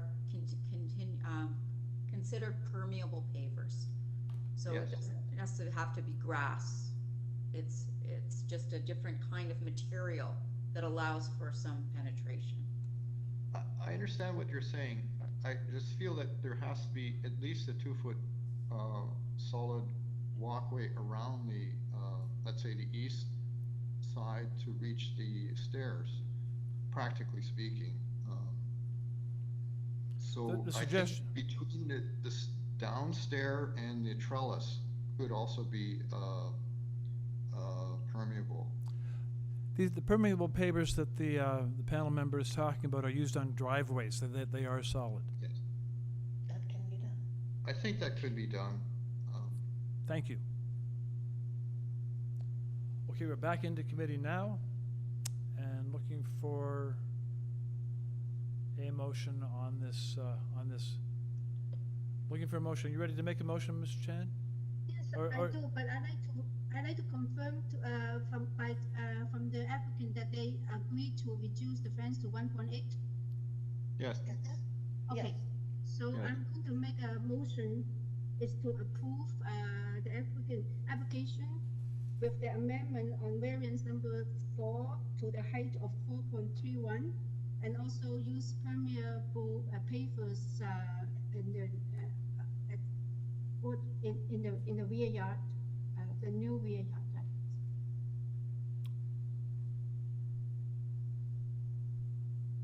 Very good. Is there a second to that motion? It is seconded by Mr. Chang. Moved and seconded to approve with those amendments. All those in favor, show of hands, please. And those opposed. So let the record show that Ms. Hayes is opposed.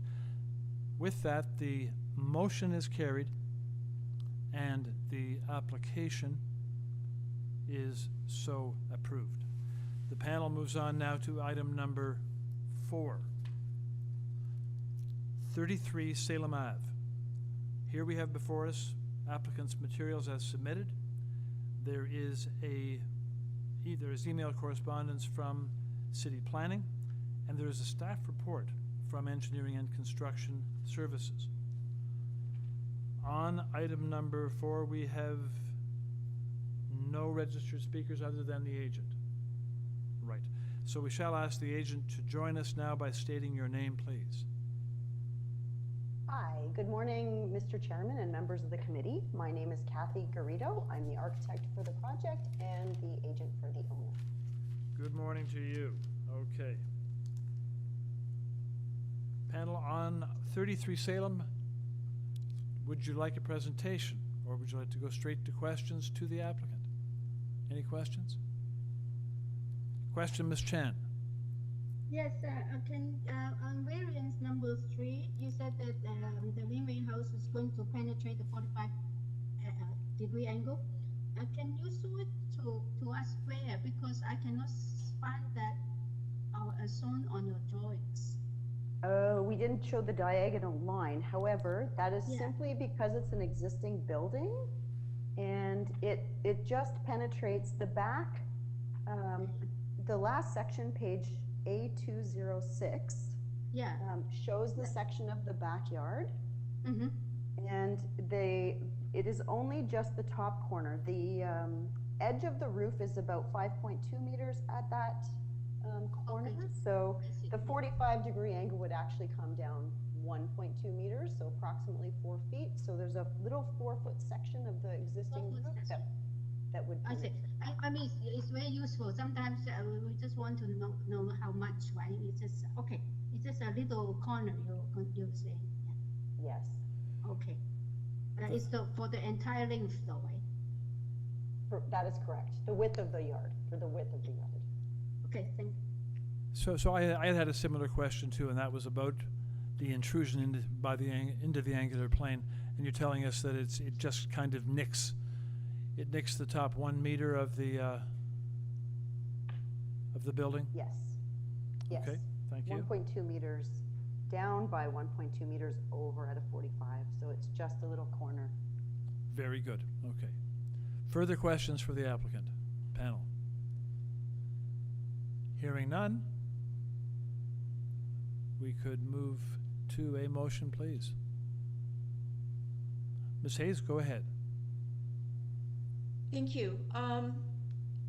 Looking at the site conditions and the material that has been supplied, the existing structure indeed exists, so the built form and the impact is not going to change. It's converting the existing 2-story garage into a 2-story laneway suite. I think that what's being proposed and the variances being requested are appropriate and meet the tests under the Planning Act. And if my colleagues have no further comment, I'd be prepared to make that motion subject to development engineering conditions. Thank you very much. Second to that motion? There is a second, Mr. Byatt seconds. So moved and seconded to approve, subject to engineering. All those in favor, show of hands, please. Motion carried unanimously, and the application is so approved. Panel moves along to item number 5. Item number 5, 72 Durant Avenue.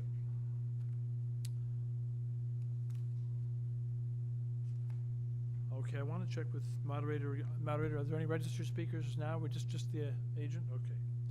So I shall ask the agent to join us by stating your name, please.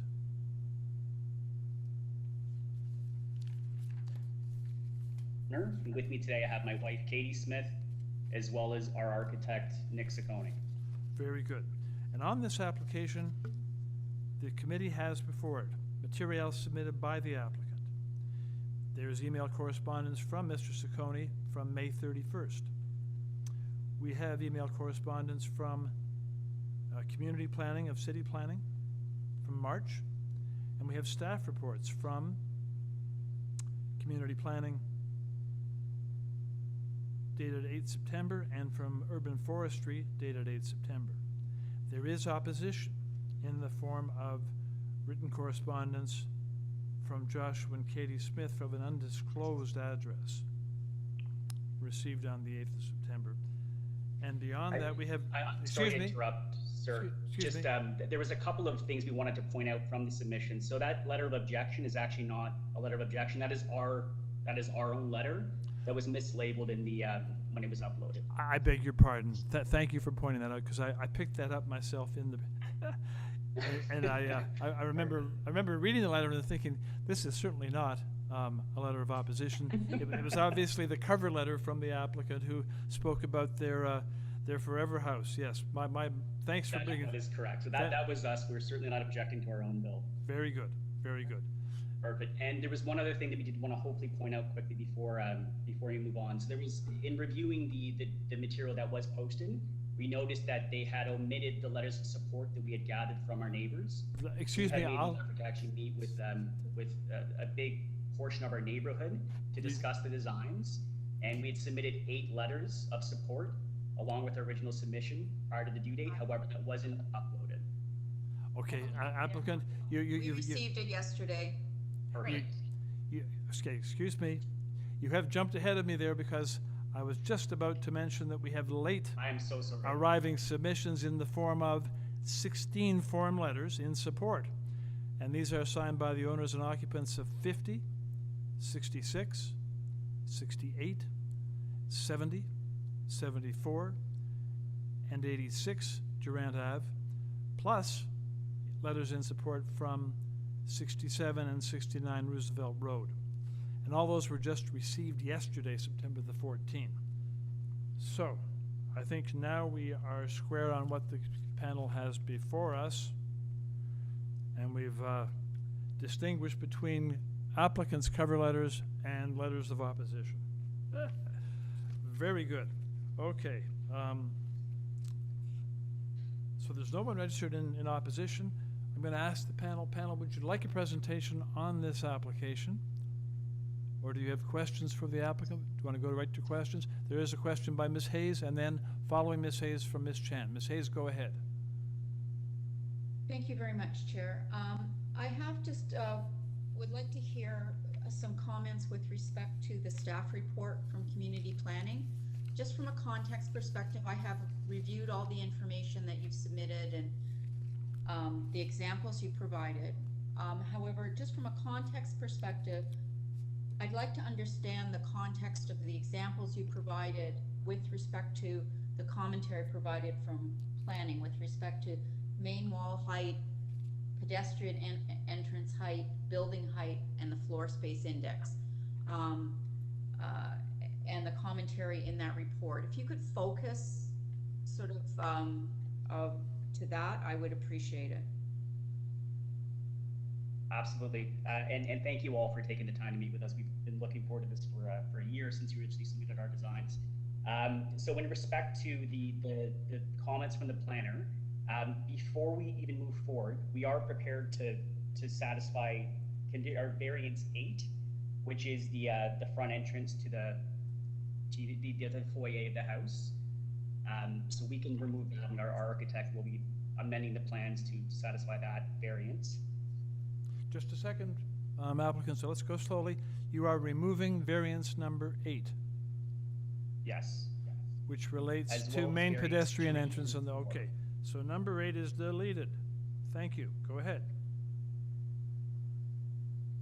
Please Okay, go. and so as the first point, I think we'd like to address is variance 5, which speaks to the maximum permitted lot coverage of 35%. So a lot of the houses that we did see in the pitches that were submitted, we specifically looked at houses that were in the immediate area that had a main floor garage or an at-grade garage with 2 livable stories above that garage. So the rationale behind the design is because we couldn't sink the garage, we wanted to make sure that we didn't forfeit all that living space on the main floor. However, in doing so, it means that we needed to elevate our entrance to the house. Our basement was elevated as a byproduct of that, which means that in these variances, the basement is considered both part of the FSI as well as part of the FSI. So when they're looking at the total coverage, they're saying it's 1.03 times the area. Sorry, at the floor space index being 1.03. However, that includes both the garage space at 17.92 meters squared, as well as the basement space, which is 133.52.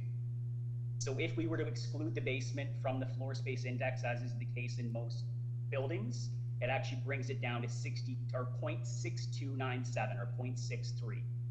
Compared against 1.03, which is certainly a much bigger number. So in reference to that, if we speak back on variance 5, which would be the maximum permitted lot coverage of 35%, again, with the garage being considered the main floor, and what we would consider to be our main floor being that where the kitchen, the living room, the bathroom, where all that is, it's meant that the back patio, which is going to be open air space with a roof over it, because we want to be able to use it throughout the year. We've obviously been using our outdoor space a lot more over the last year, as well as the front porch. Both those numbers were part of the calculation. So when we look at actually the percentage that those two occupy, so we have 44.25% lot coverage. However, if we subtract the back porch, which is again open air space, that's 7.8% of total coverage. And if we subtract the front patio or the front entrance, that's another 1.1%. So collectively, that's 7.8% of our coverage. So if we exclude the outdoor living space as well as the front patio, it brings that coverage down to 36.47%, as opposed to the stated 44.25%.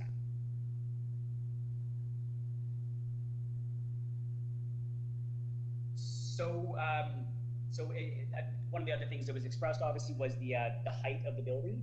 So this was something that was carefully considered. We, as part of our discussions with our neighbors, we sat with them for a number of hours and spoke with each of them, kind of walking through the designs of the house. So we had tried to avoid the flat roof. Architecturally, it's not consistent with the neighborhood in terms of what we were seeing. There's about 4 or 5 other relatively new builds that surround the house, all of which have peaked roofs. So in speaking with the neighbors, they were in agreement that having a peaked roof is more fitting of the neighborhood. And although that does contribute to the height, we're looking at it essentially being a hat on top of the house. So if we had instead submitted drawings that would have been a flat roof, that would have dropped the height. The top of plate would have been 8.7 meters, so just slightly over the allowed 8.5. So the additional space is almost entirely unusable attic space or just peaked roof. So in terms of it being imposing from a street view, from a neighbor view, the rationale is that, I mean, with the peaked roof, it's not going to necessarily impose any more on the neighboring properties than a flat roof would at a slightly lower height. So can I just jump in there for a second then? So with respect to the height, and I heard your comments, what, in terms of the, even though it's a peaked roof, is that height something that exists in the neighborhood? What you're proposing? From what we had seen, there was a couple of examples that really did stand out. There's one that just recently finished construction slightly northwest in Roosevelt Street, on Roosevelt Street, which had a similar peaked roof where they made, I guess they would have dropped a mansard as well to make sure that it kind of, it again, aesthetically looks a little more traditional. So we have certainly seen examples of this, and even What's in the our height of that? What's the height of that property? Do you have any actual examples of height? Unfortunately, no. I'm sorry. I wish I had I wish I had in retrospect, but yeah. So I'm. Is that something we can't do anything about that? Yeah. So no. Sorry. The answer is that I don't have a specific measurement as to that house. I'd be surprised if it was much different than what we had submitted, but yeah. Okay, I have a couple of questions. And also that as well. So one of the other considerations as well is we're not going with massive heights on each of our floors. So our top floor, as an example, is only 8 feet high. So we can't really shrink that much more than it currently is. On the Question main for you. floor, we're working with a 10-foot height.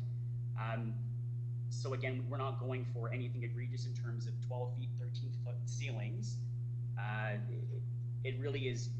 It's really trying to get over the garage. So it's the idea that that because the garage is at grade, to go over top of the garage for that main floor, which seems to be a common design in the area.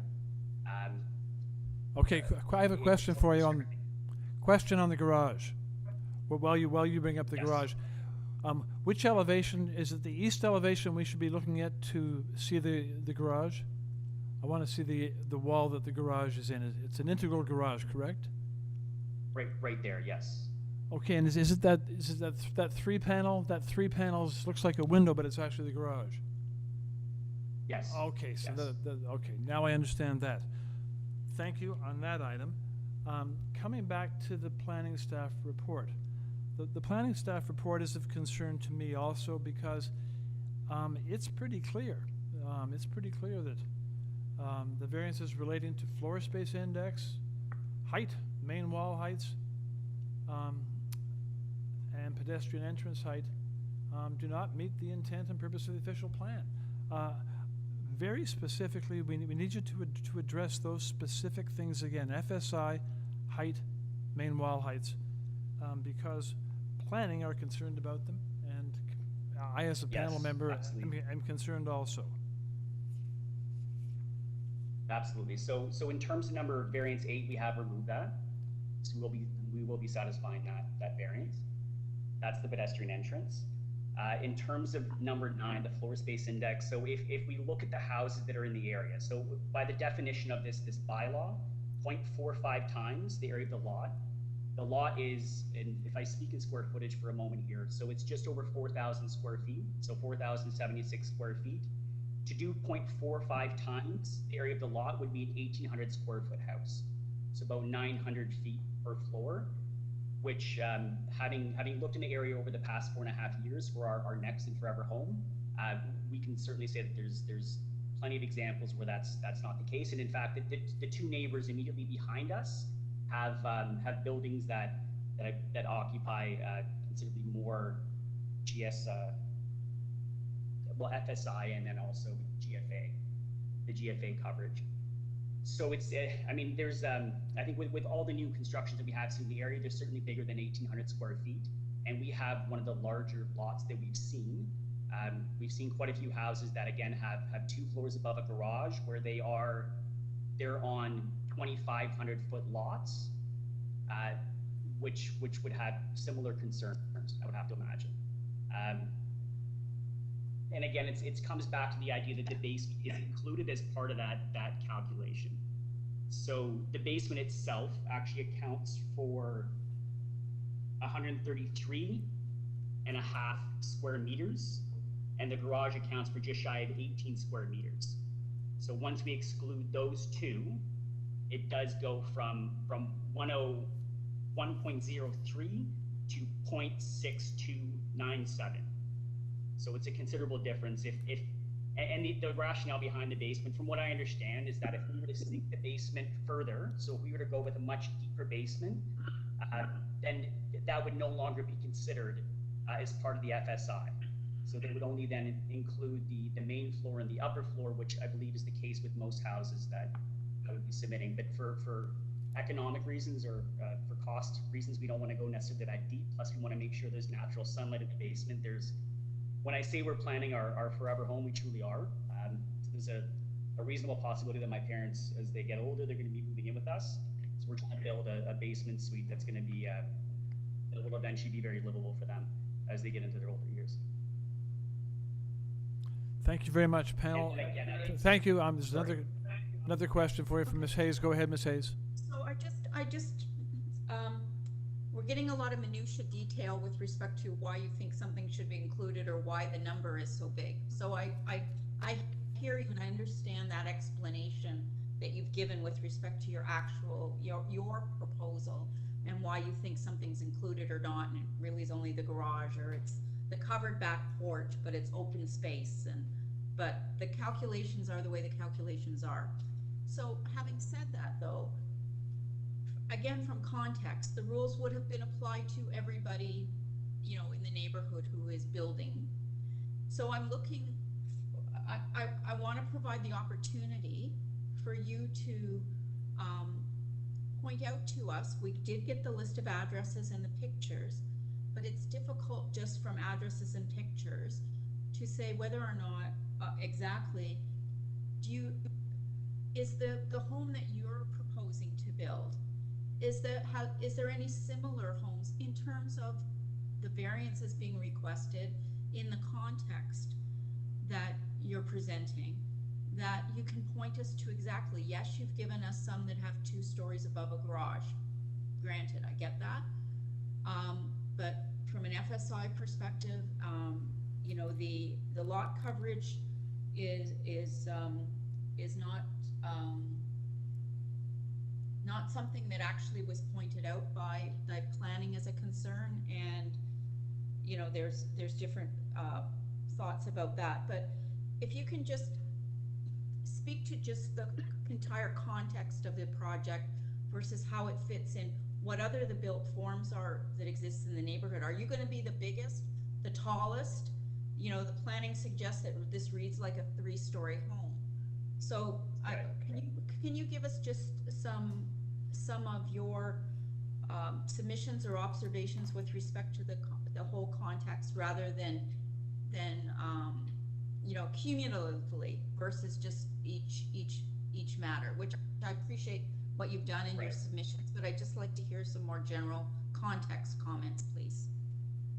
Absolutely. So this is our first and hopefully last time going through this process. However, we, in retrospect, should have provided specific numbers. The properties we submitted, we actually visited a couple as part of our search process. So 119 Durant, which is up the street, which is Appendix J, page 12. So that does actually, that's considerably larger from an FSA perspective than the actual lot. So the lot itself there is 90 feet deep by 36 feet wide, whereas ours is, so they're about 800 square feet less in terms of a lot space. And yet the coverage, the depth of the building, we had visited it. This was a home that we were interested in a couple of years ago that we had lost out on. And frankly, we didn't love the exterior style of it. So there's, so that was one of the considerations in conversation with the planner as well. One other thing I do want to mention is that everything really does kind of hinge on the garage. So if we were to eliminate the garage and simply go 2 stories, that the back porch would naturally be dropped, which would eliminate it from GFA, as well as from the basement would no longer be counted in FSI. So they had actually suggested that we go deeper, and we thought that going deeper on the house, so to take away the 350 square feet that we gain from going above the garage, if we were to attach that to the end of the house, that from a neighbor's perspective becomes a much more imposing structure, because we are now going potentially 20 feet deeper into the backyard than we would otherwise. So our rationale was by going 3 feet higher on the house, albeit with that hat on top of the house, that is a far less imposing structure than going 20 feet deeper. So there's the neighboring properties. Actually, one of the conversations with one of our neighbors behind us, they were looking at the depth of our house, which is 52 feet, and they were surprised that the numbers were initially becoming what they were, because he said that his house was about 63 feet deep. Okay, so applicant. 11 feet deeper than ours. Okay, I think yeah. Okay, thank you. Again, you're getting there into minutiae of your design concept, whereas what the panel member had asked for was examples. Right. The panel is concerned about, at this point, we're going to take the application into committee. And the panel is concerned, I know I am, with respect to the planning report. And so I would look to panel members. Mr. Byatt, go ahead. I'm going to look to panel members for their comments. We are now in committee. Thank you, Mr. Chair. I agree with you. I am concerned about the planning staff report. You know, it's all well and good to suggest that there's another house that's similar, but what happens is when you have a planning report that we countermand in a sense and start setting precedents, the next application will come back and say, well, you know, this house has been allowed these variances and therefore I should be allowed them. So I think there's always a dangerous area where you begin to set precedents that our qualified staff members have said, look, these are the flags. And I think one has to suggest that applicants look at these flags and try to work within them. And I'm very concerned, and just on the basis of that, I'm not comfortable supporting this application. Thank you. Ms. Chan? Okay, I heard what my members panelists said, but just remind us that the planning report does not reject the application. They were recommending to refuse the variance concerning the height and the FSI. So we can still consider the other variances. And I can see how they, I was going to ask the applicant, if we refuse the height variance, can they still make the building work in terms of the footprint? And when I look at, there's some opportunities, because I agree with the planning report that it is actually a 3-story building. Does not matter how you look at it, because the garage is at grade, and it's a raised floor to the ground floor, And I think that there's some opportunity to reduce the height to meet to satisfy the planning department here. If I'm not ready to refuse the approval, but I can take the recommendation from the staff that we refuse certain variances. Thank you. Mr. Chang, thoughts? Hi, so again, I think the planning staff report is a key guidance to me in this case, and I was kind of like Ms. Hayes, waiting for the applicant to think of something to justify something that we can consider. But if you look at the wordings from the planning staff, it's a very strong wording under the comments. You seldomly see that kind of wordings from the planning staff. Quite so. And then I kind of like Ms. Chen, I automatically see what if we check out those 4 variances from the application, which is basically the floor index and height. And in that case, the only way, I mean, I'm not designing for them, but, and I guess Ms. Chen is trying to limit our architectural skills here as well. It's extremely difficult without taking a floor. That's how I'm looking at it. And the plans will be quite different.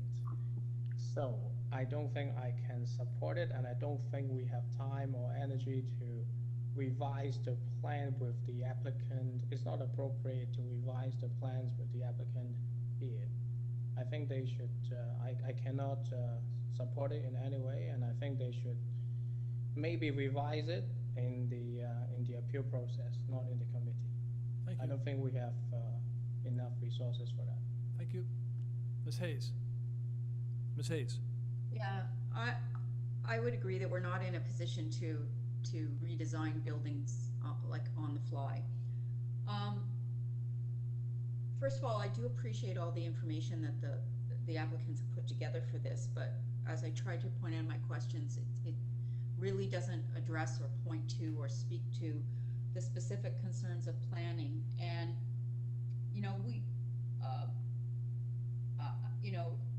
as Mr. Chang said, that this report from the planning department is actually very, very detailed, and with respect to outlining the research they themselves had done in arriving at the comments. And that's not something we always see in terms of providing us with the context within which they are making their recommendation. I do acknowledge that there is a lot of new building in the neighborhood, and some of the structures are quite large, but I feel that I appreciate that the applicants are saying that they would be removing variance number 8 with respect to the pedestrian height, but I think the whole height of the building and both the height and the sidewall height and the context of the planning report, I don't think that I have heard sufficient information that I could support the application even in its amended context. Thank you very much. And for my part, that's my thought too. I won't be able to support this application with reference to the staff report, which I found quite clear in its implications. So all of this having been said, I would look to panel, please, for a motion with respect to the application. Mr. Byatt, go ahead. Thank you, Mr. Chair. I'd like to move a motion to refuse the application as presented. Is there a second to that motion? It is seconded by Ms. Hayes. So moved and seconded to refuse the application. Those in favor, show of hands, please. And it is a unanimous vote to approve that motion, to carry it, and in so doing to refuse the application. At this point, the panel is going to recess for precisely 10 minutes and return at 11:45 to carry on. And at that time, we'll be carrying on with number 672 Roosevelt Road.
We resume now with item number 6, 72 Roosevelt Road. And on this application, the committee simply has before it the materials submitted by the applicant, including presentation materials submitted on the 8th of September. So, we'll ask the agent to join us, please, by stating your name. Good morning, Mr. Chair, members. I, Evangelista, on behalf of the owners of 72 Roosevelt Road. Good morning to you. Okay. Panel members, now on this one we do, moderator, we do have speakers. Are there 3 speakers standing by? That's correct, Mr. Chair. Yeah. Very good. Okay. Oh, we do. Okay, then, Ms. Evangelista, we'll ask you for your presentation. You have 5 minutes. Please carry on. Okay. So I would like to add that I did do a package drop-off to the neighbors in the area, explaining what the variances are. In this particular home, we have worked with planning, to modify and revise the variances to this particular home. As you will see, and planning is on board and supportive of the application. We did some extensive changes to work together with the city. So if you'll go to the package that I submitted, you'll see that the surrounding context, the immediate context, in this particular area, we have a mix. We have traditional, transitional, modern flat roof homes. It's an eclectic area with different lot sizes, different style of homes. Now, this particular home is a transitional style. We do have the first floor elevation, but that is characteristic to the neighborhood. Our main wall height of 8.8 takes us to the top of the window on the side. Our overall height, we have various height elevations here. We go up to, we have our overall height, and then we also have heights of 8, 9.10, 9.12. So there's different elevations on this particular home, and there's a front portion above the garage that steps out. So that relates to, we do not have side yard setbacks. We are asking for 1.27 additional length. The lot is 140 feet long, which is 42.36 meters long, and can support it. That does still give us a rear yard setback of 17.78 meters. And it's just to allow, because we wanted to stay away and keep within the side yard setbacks. We're actually even asking for additional 0.97 and 0.94. So we have made the house just a little bit longer, just to allow that mobility through the house. So in closing, I do respectfully submit that what the proposal, the application that you now have in front of you, which has been perfected, that we have worked with staff, does meet the 4 tests.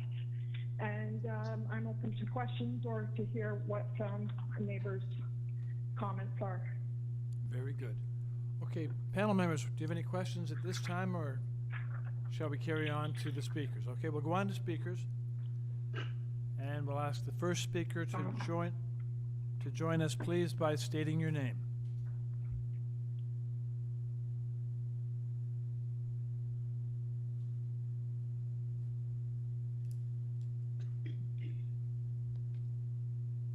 Hello? Good morning. Is that Graham? Yes. Graham, we are getting some feedback in the background. If you can mute any speakers you have in the background. If you are on speaker, please use your handset or your headset mic. Thanks. I'll try to unmute you now.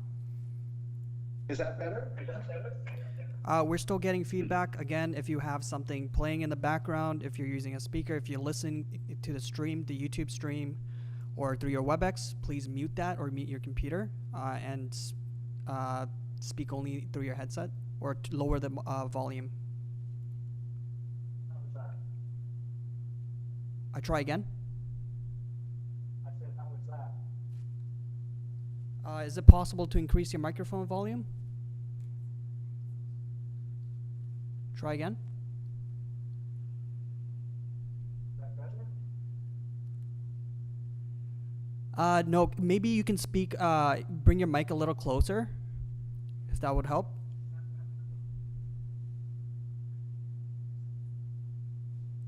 We cannot hear you at all now.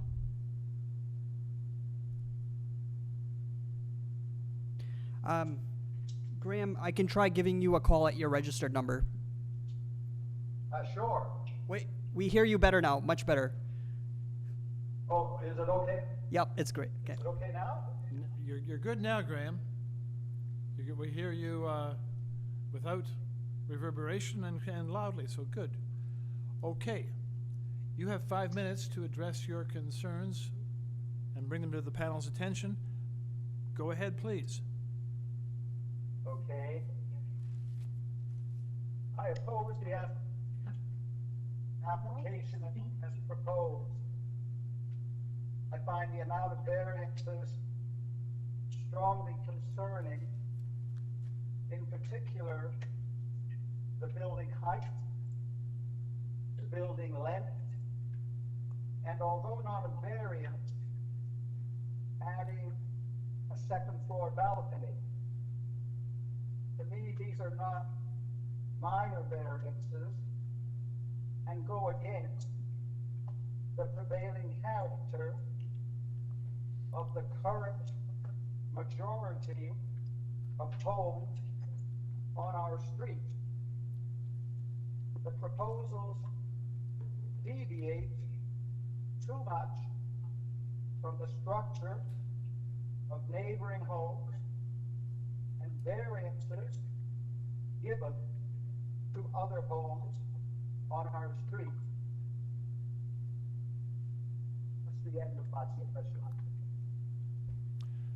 Okay, question for you then, Graham.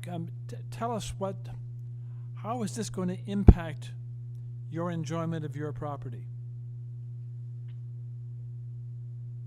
Directly, it will not impact the enjoyment of my property, but I believe it sets precedent for future development and certainly might affect my property. Hello, Graham. Should a neighbor decide to build to the same extent? Other questions for this speaker panel? Sorry, through you, Mr. Chair. Graham, can you state your address, please? Yes, that's my question, yeah. 82 Roosevelt Road.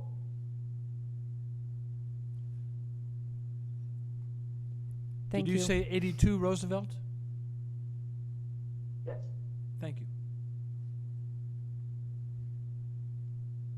Okay then. Moderator. Next speaker.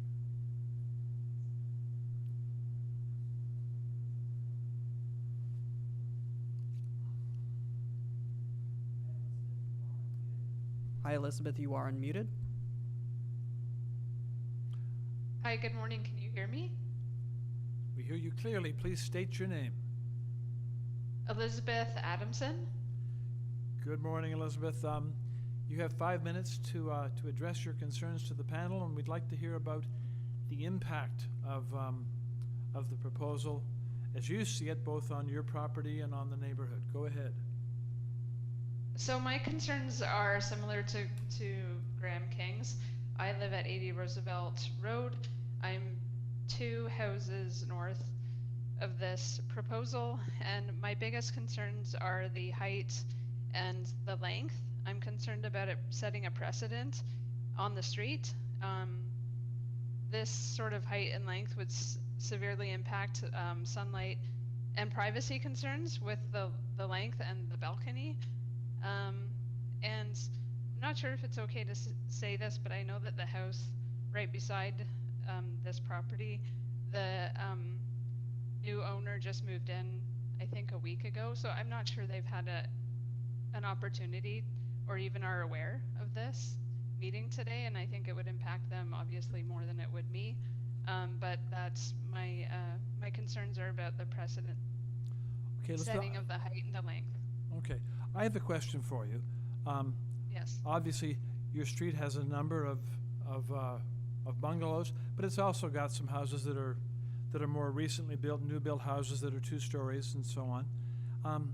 How is this house different from some of the other new builds that have happened in terms of its impact? The length is much further back, and I'm not aware of any houses on my street or that look over into my backyard, into my property with balconies. Here's that additional length is causing overlook into your property. Yes. Okay. Questions for this speaker panel? I don't hear any, so Elizabeth, thank you for your comments. And we'll move to the next registered speaker and ask that speaker to join us by stating your name, please. Good morning. My name is Janice Braun. I'm actually the brand new owner of the 74 Roosevelt property that is directly next door to this property.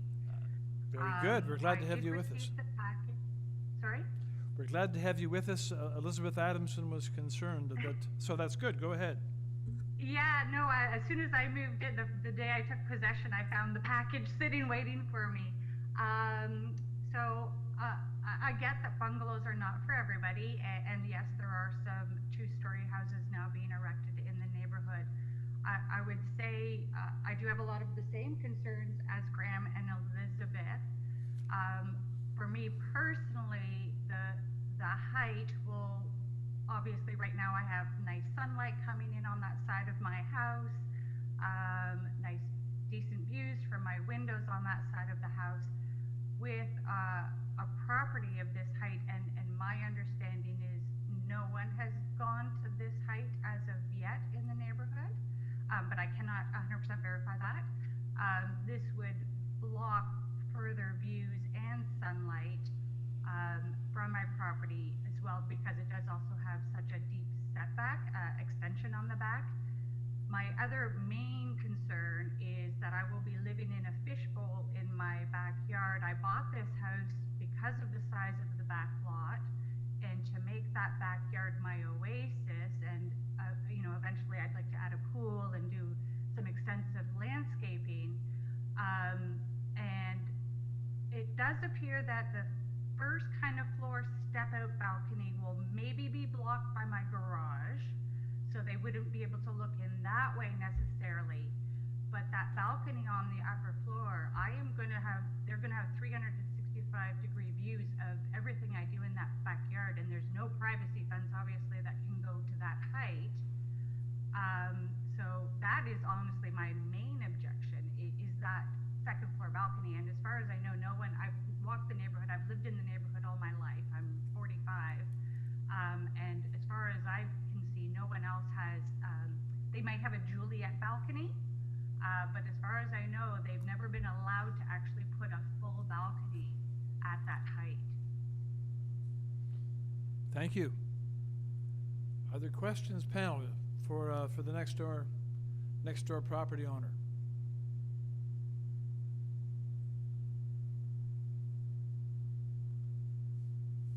Okay, Janice, we're glad glad that you got that package in time to be aware of this, and I'm glad you could join us this morning for your comments. Thank you.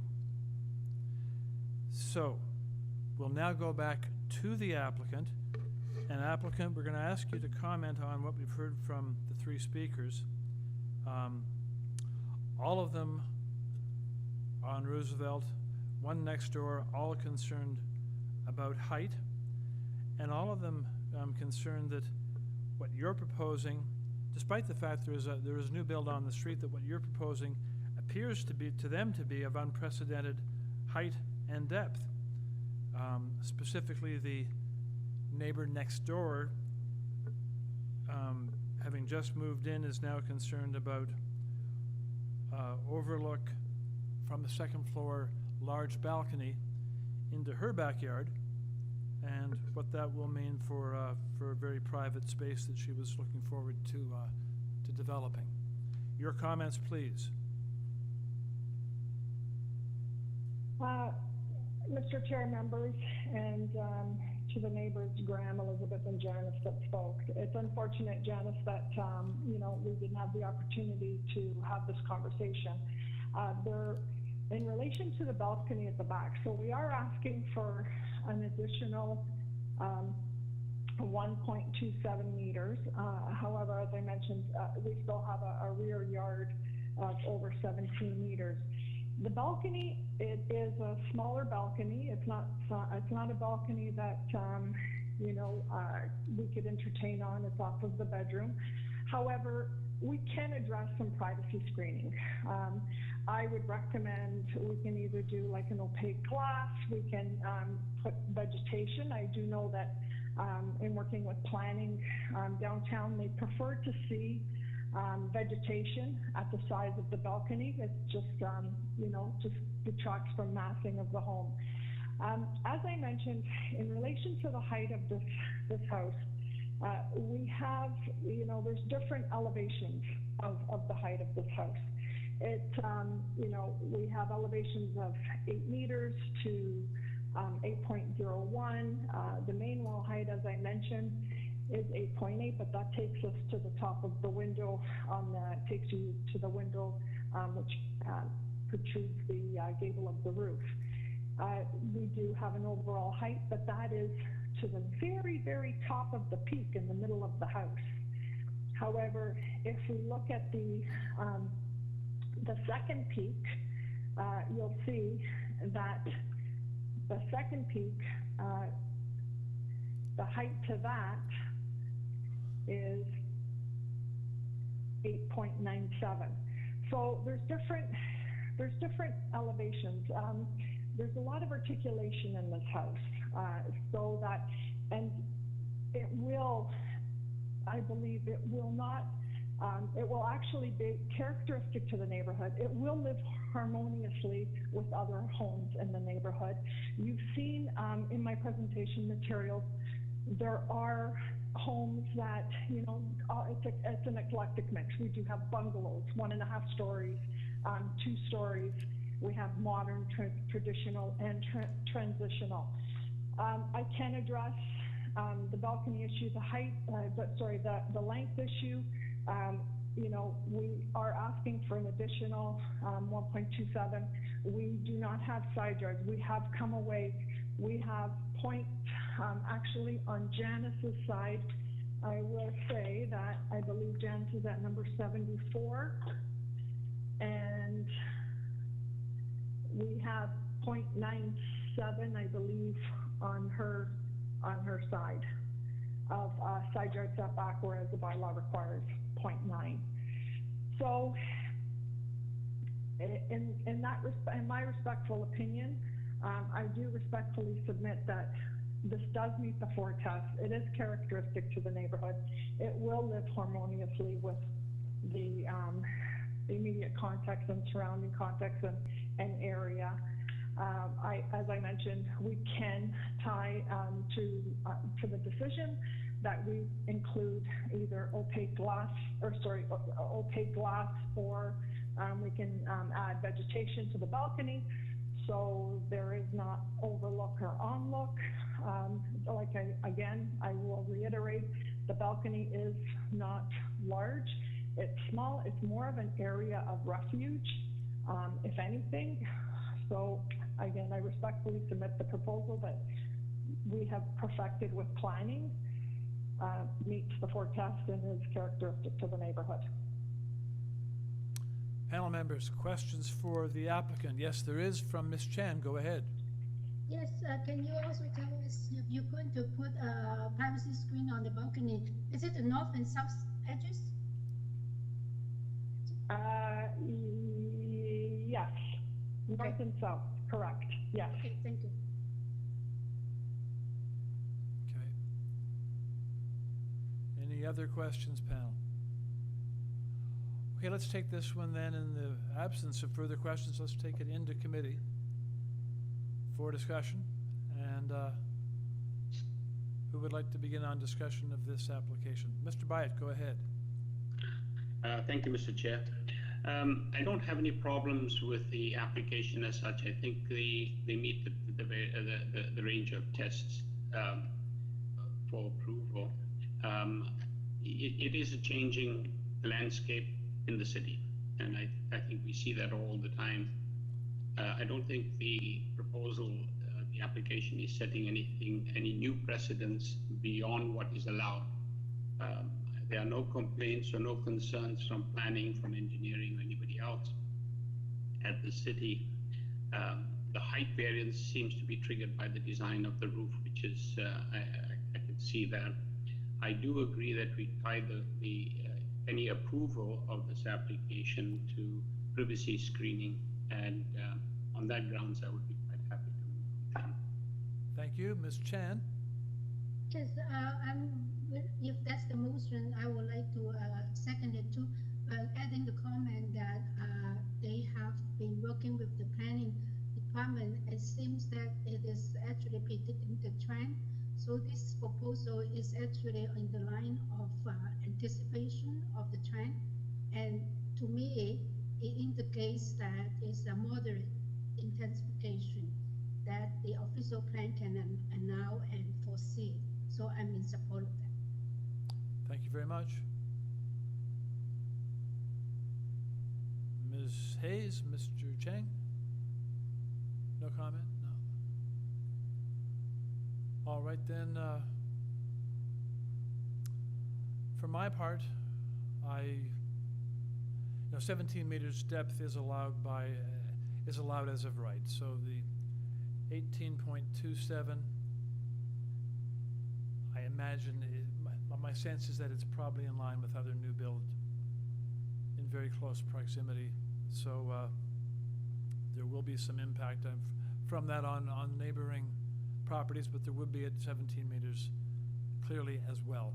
So I am able to support this. The idea of privacy screening would be, of course, very, very important. Having said that, I would look to panel, please, for a motion. I'll move that motion, Mr. Chair, that we approve on condition that the balcony, the upper balcony, have privacy screening on both sides. To a height of? I believe it's 1.8? I forget the exact damage. Sorry. 1.5. 1.5, thank you. Thank you. Motion there to approve. Is there a second for that motion? It is seconded by Mr. Chang. So moved and seconded to approve, subject to privacy screening. All those in favor, show of hands, please. And it is unanimously carried, the motion, and the application is so approved. Panel moves on to item number 7, 72 Forest Hill Road.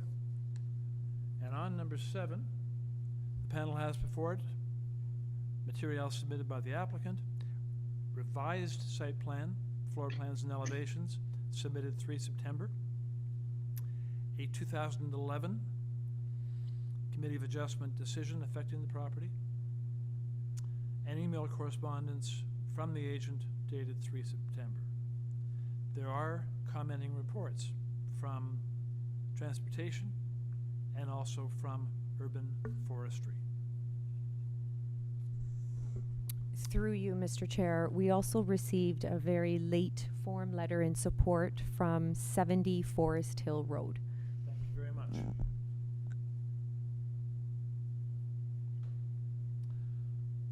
Okay, then we'll ask the applicant to join us by stating your name, please. Good morning. It's Christopher McCormack, architect for this project, on behalf of the homeowners. Good day to you. It's, I guess we're now officially afternoon. Panel members, would we like a presentation on this application? Perhaps we have questions for the agent? I don't hear any. Okay. In that case, I would look to panel for a motion, please.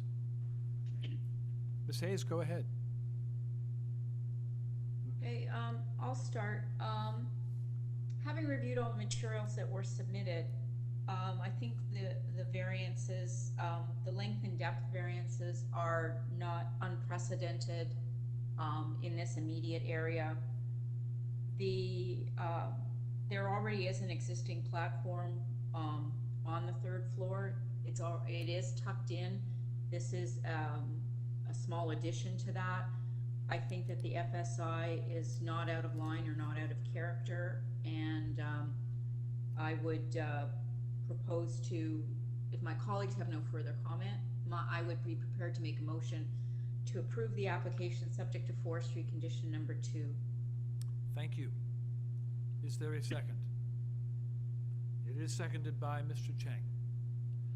So, there is a motion, seconded? Yes. To approve, subject to forestry. All those in favor, show of hands, please. And that motion is carried unanimously, and the application is so approved. Panel moves on to number 8, 345 Lumsden. On 345 Lumsden, there are applicant materials. There is a staff report from Urban Forestry, and we do have one piece of correspondence in interest or concern from 350 Lumsden Avenue from Gloria Segura.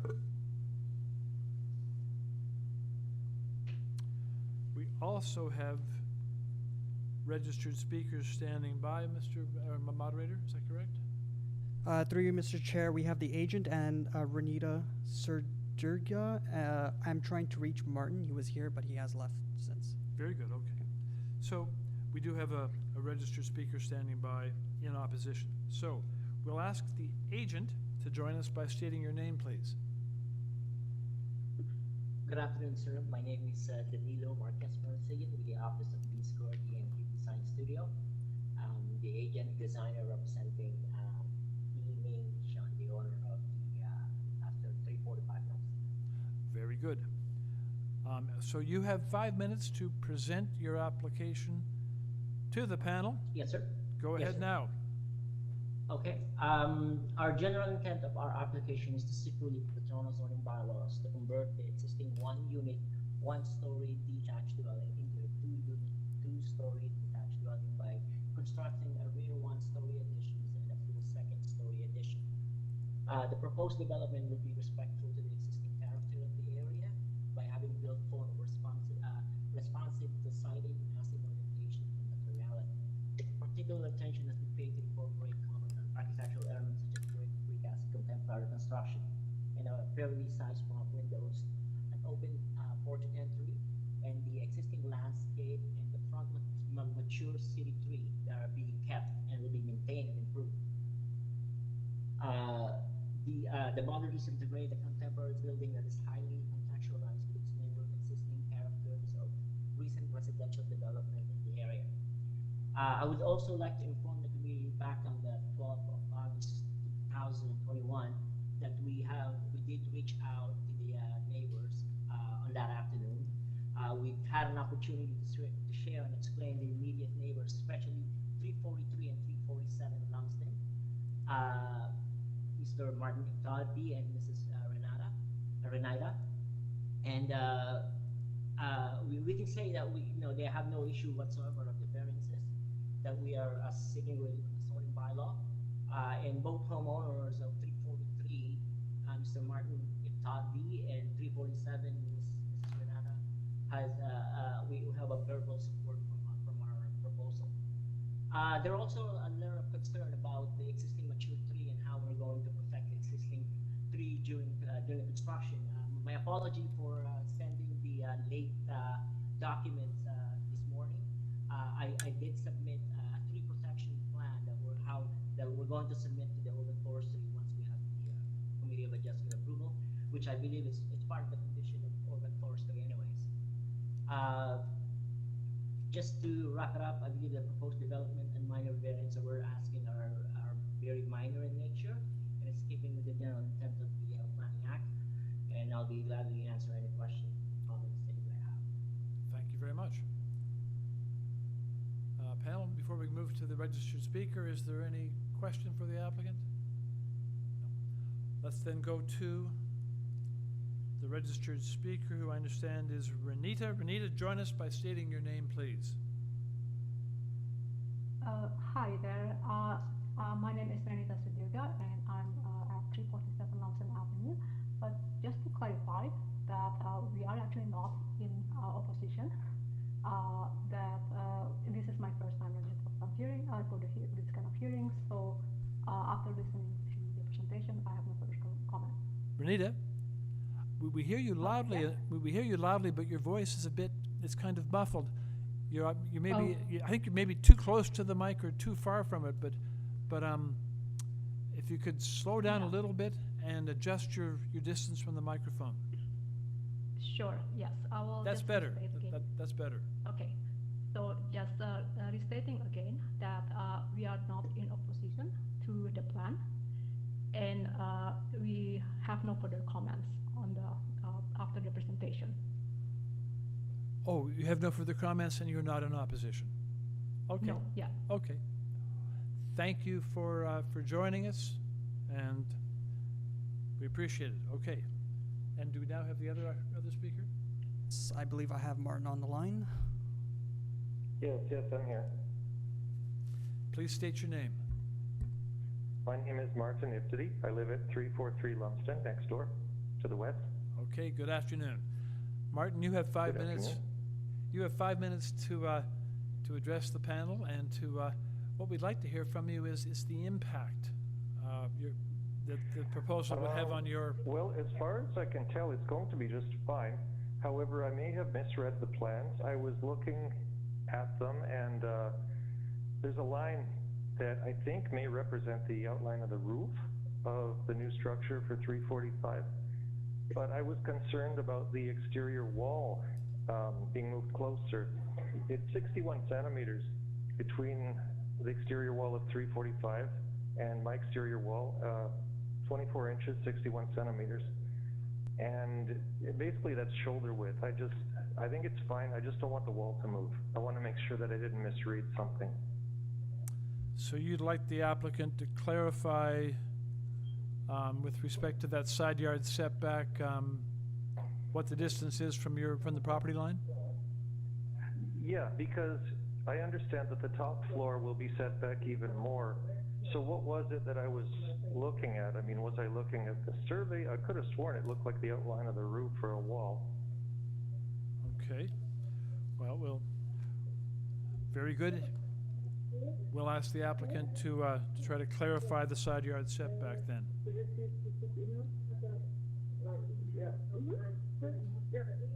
Hi, Martin. You have something. You have people in the background. If you can go to a place where there are no interruptions. Okay. Yeah, I'm okay. Yeah, basically, we're as quiet as I can get it here. We're gonna move on now from Martin and go back to the applicant. And applicant, okay, Danilo, we have a concern from the house next door, just asking for clarity, not necessarily concern, but for clarity on the side yard setback, whether it's the same at the ground as it is up at the second floor eave level. Could you Give us some clarity on that, please. Is actually indented. It's not going to be aligned with the existing setback of the ground floor. Maybe it's hard to see that actually that wall on the left it's supposed to be shaded gray to represent that existing to remain. So you're we are not definitely going in. There's no proposal of walls that going in beyond the existing west side setback. okay. Now, if I've heard you correctly, what you're saying is that wall is going to be retained. Yes. You're not going to tear it down and rebuild it in the same place. You're retaining the wall. Yes, sir. Yeah. Thank you. Okay, that does clarify. Any questions now, panel, for the speaker, for the agent? Okay, then. In that case, we can take the application into committee for moving toward a motion, I would imagine. Motion, go ahead, Ms. Chan. Go ahead. Yes, I have read all the material and listened to the applicants and also the opposition. In my view, this within the reasonable increase, and it will meet all the four tests. And the forestry condition number 1, I would like to put a motion for approval. Okay, there's a motion to approve with forestry, seconded by Mr. Byatt. So moved and seconded to approve, subject to forestry. All those in favor, show of hands, please. And that motion is carried unanimously. The application is approved, subject to forestry.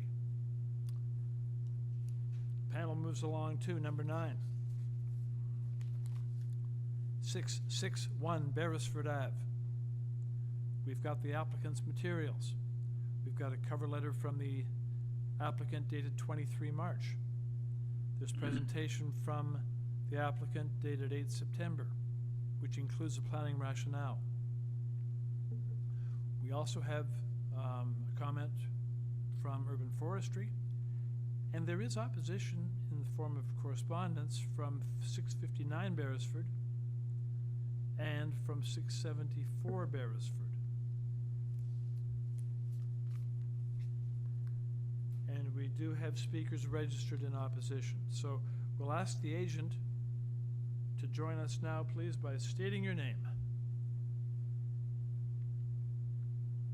Thank you, Mr. Chair. This is Christian Chen of C2 Planning, a land use planner for the applicant.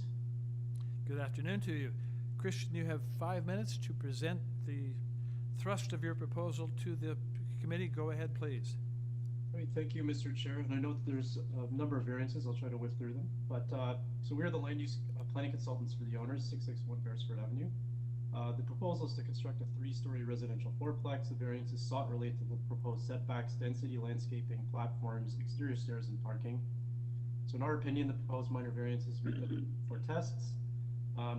This is an example of a building that will contribute to the city's missing middle housing supply. The proposal was discussed with the community planner, Bruna Negro from Community Planning, and we revised the application pursuant to their comments. And City Planning has no objections to the revised proposal, and that the revised proposal before you today addresses their concerns. The waiver that was submitted reflects the removal of the upper story roof deck variance that the city had an issue with. So the proposal is for a 3-story residential fourplex. The FSI is 0.85 times the lot area. Just like to note, with regards to the site, there are 5 trees in the rear yard, with one of the trees being protected by the private tree bylaw, will be subject to condition number 2 of urban forestry. So just to note the immediate context, the zoning bylaw provides a height limit of 11 meters and 3 stories, which is being proposed. So we aren't seeking any height or height in meters variances. So going into the variances, variance number 1, with regards to the platform, one of the platforms on the rear 3rd story will be located from the north side lot line. This is a common occurrence in the immediate context. The side yard setback from the north property line at 659 is 0.41 meters. With regards to variance patio, with regards to variance number 2 for the patio, there's a basement encroachment. This is for a 4-centimeter encroachment of the front yard setbacks. In our opinion, that's minor. Variance number 3 with regard to front porch stairs, it's going to be 17 centimeters from the west lot line. So the function of the front yard is still retained for the front yard setback for the street. This is to accommodate a porch that would be a usable space for the entries for all occupants. With regards to variance number 4, we're seeking a rear yard landscaping reduction. That's to accommodate the required parking spaces for the increase in units that's being proposed for a safe driveway turnaround as can be seen on the site plan. With regards to variance number 5, the fourplex will have a FSI of 0.85 times, so that's 0.05 times a lot area increase over what is permitted, which is 0.8 area. This provides building just for a minor increase in FSI for a missing middle built form, providing additional housing options in the neighborhood. With regards to variance number 6, we have a front yard setback from that's for the covered porch. So the entirety of the actual building massing is 4.37 meters, and in fact is set back from the average line that you can see here on the site plan. The fourplex, with regards to variance number 7, it will be located 45 centimeters from the north lot line. The existing north yard setback is 0.4, so the impacts are not increased. In fact, they're reduced by 1 centimeter. And it's common in the immediate context to have small side yard setbacks for one of the sides of the buildings. With regards to the dwelling unit count, 4 dwelling units is desirable as it contributes to the missing middle housing supply. Just to note, on the same side of the street at 675 and 681 Beresford, there are 2 units in a semi-detached structure that has 4 units in one building, which is what's being proposed here. So this isn't setting something new. With regards to variance number 9, the front basement walkout stairs, that's also going to be 17 centimeters from the west lot line to be aligned with what's being proposed as seen in variance number, what was it? Variance number 3. For variance number 10, required landscape open space, this is a very slight reduction at 74.59 from 75%. We're gonna, even despite this small reduction, step planters are proposed to be placed in the front yard to achieve the planned function of the landscaping requirement. And finally, with regards to variance number 11, the parking variance that's being sought is for 3 parking spaces where 4 are required for a fourplex. And I'd just like to note that the subject site is in good proximity to TTC bus 40A and 40B, which is Dundas Street West, approximately a 2-minute walk north of the site. And also Runnymede Station is about a 50-minute walk from the site to TTC station. I'll ask for your final comments, please.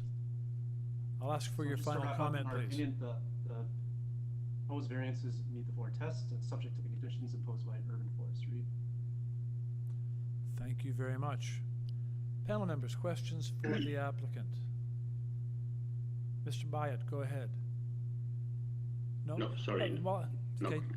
I have a question to pose. And my question relates to minor variance number 8, which in my mind is kind of the crux of the application.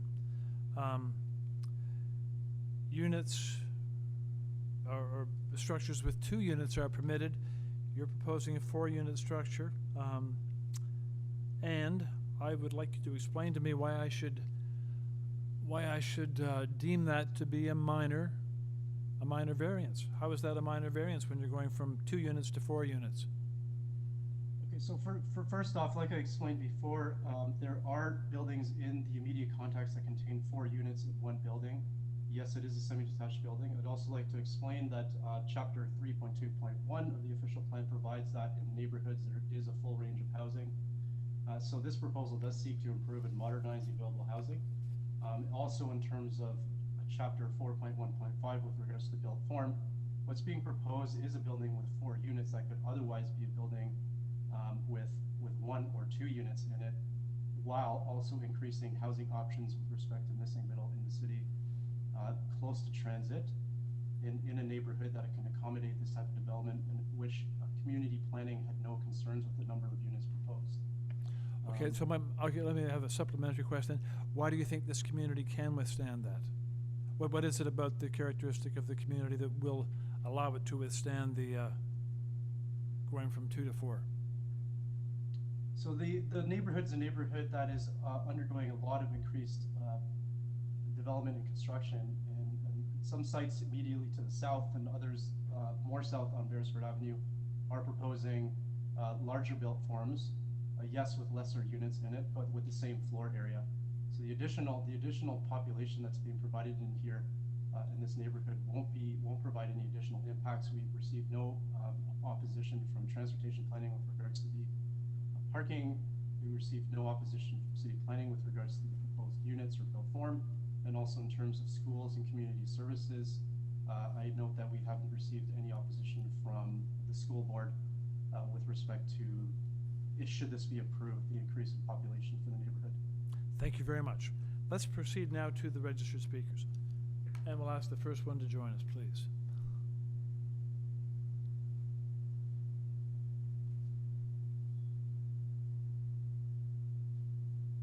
Hello, good afternoon. My name is Achilles de Luna. I live in 674 Beresford. Hi, if you can just increase your microphone volume or speak closely into your mic, your voice is a little low.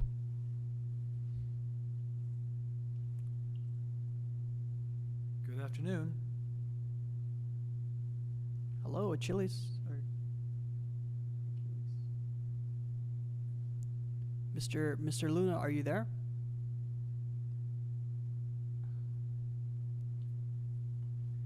Mr. Luna, if you have accidentally unmuted yourself, please check if you have, if you're unmuted. You are unmuted on our end. If not, then I will call you at your registered number. Hello, good afternoon. Can you hear me? Yes, much better. Thanks. Good. Okay, thank you. I had to switch to different hardware. Now we do hear you. Hi there. So my name is Achilles de Luna, and I live in 674 Beresford, and I'm speaking in opposition, especially to that article number 8, where the changing the zone label to allow a fourplex in the middle of the street would really seem to be out of character. Like this type of building doesn't exist anywhere in the street right now. I wasn't aware about that SEM with it seems to be very well hidden in the neighborhood. I'm just saying if this type of building is approved, I can very much see it setting a precedent, and I'm foreseeing a lot more these type of buildings will appear in the neighborhood and alter the overlook and feel of the neighborhood. We don't oppose the development, but we are requesting for the builders to build within the permitted building type, like on the lot. What about the population density? So our concern really is, changing from right now there's a bungalow in there, one family, potentially increasing to 4 families. But there's also a lot of development up the street. There's that Junction factory, and they're building an additional 131 units. So that's a big increase in the population density in just this little neighborhood. So that's why there is that concern. Also, with the parking issue, there's 3 parking of it. Only 3 parking spaces will be available, and like my house, 674, and my south side neighbor, we have no driveway or garage, so we're strictly on the street parking.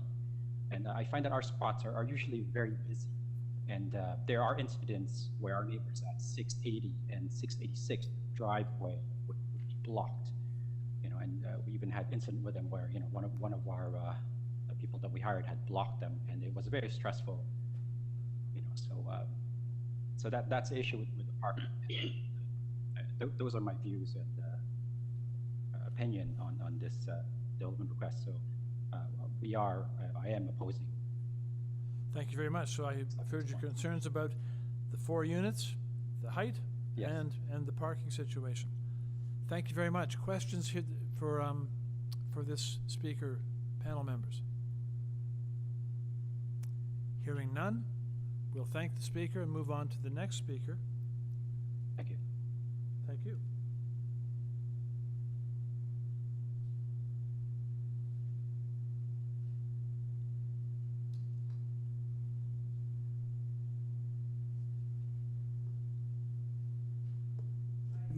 Hi, Miss Celia, you are unmuted to speak.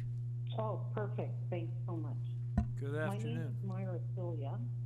I'm speaking on behalf of my mother, Emanuela Celia, who lives at 659 Beresford Avenue. She's been living there for 64 years.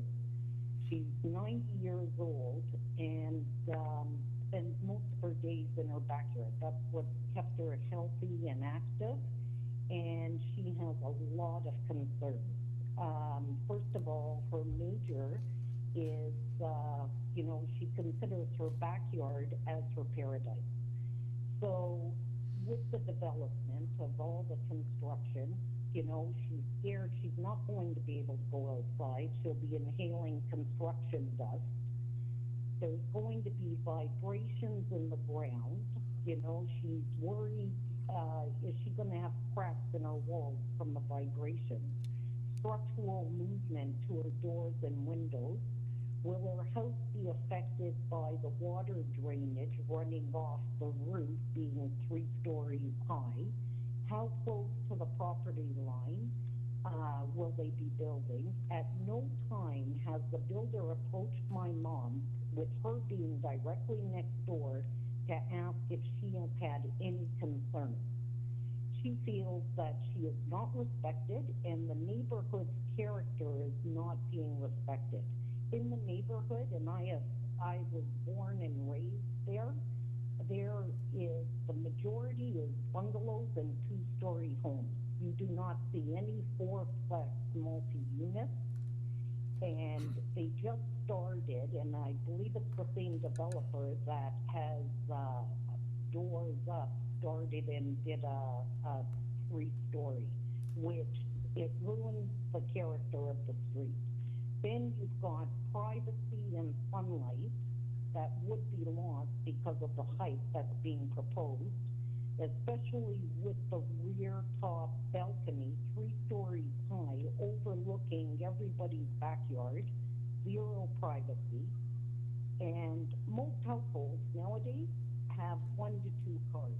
They are providing 3 parking spots with 4 units proposed, and just say they each have 2 vehicles.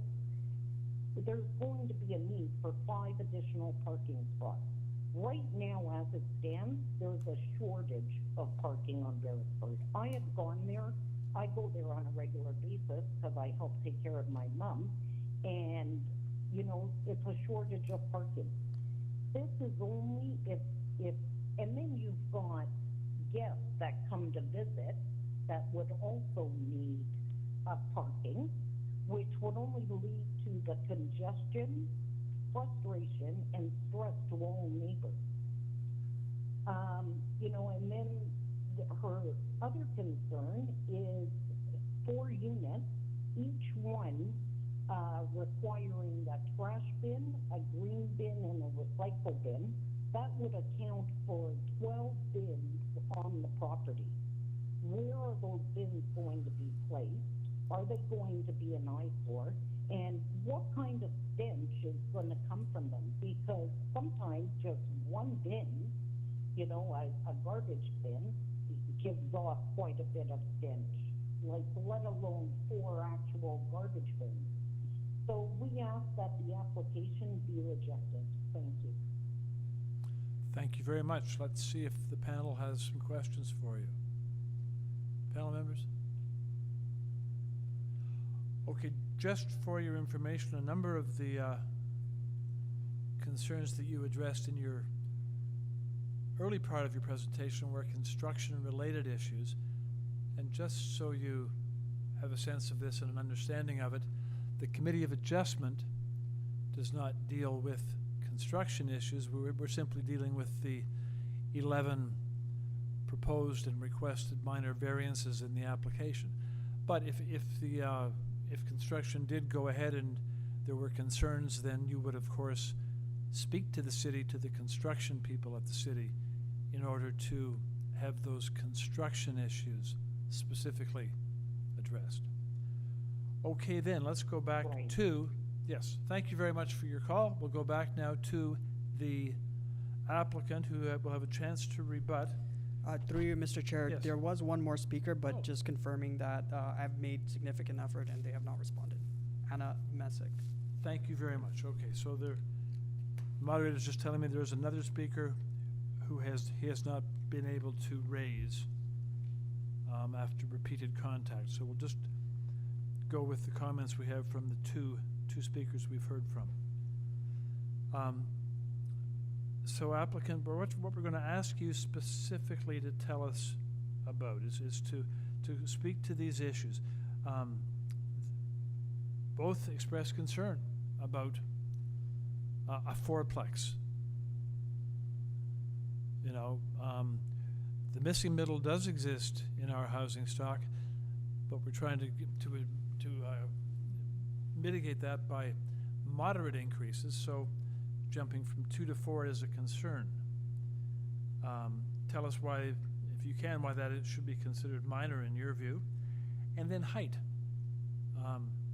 Both found the height to be out of character with the neighborhood, and the lady's mom who lives next door obviously would have some impact from that height when she is in her backyard. So if you could address that height and the 4-unit situation. You might also want to touch on parking, which was raised by both speakers. Please go ahead.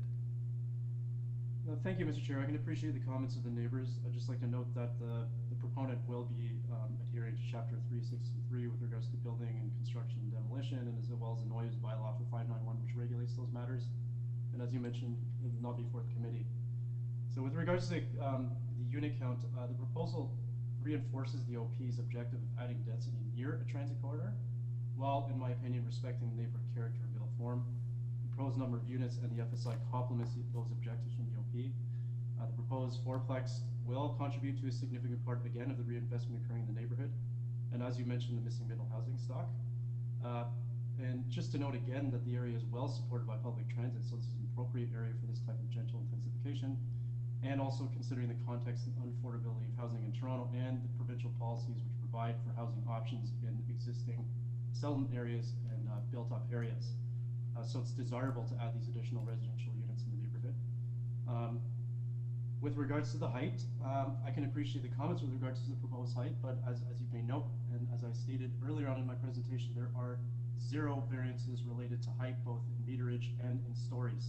So what is before you, this proposal for a 3-story building with 11 meters in height, is as of right. We are also not seeking any depth variances. So this proposal, by all marks here, except for the side yard setback, which is the existing side, what is proposed here is 1 centimeter more than the existing side yard setback, is providing no additional built form impacts, while providing this missing middle typology. So again, 3 stories is as of right.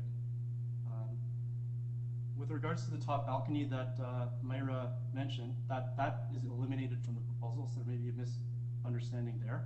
But that was specifically asked to be removed by community planning as part of the proposal, so that is not there.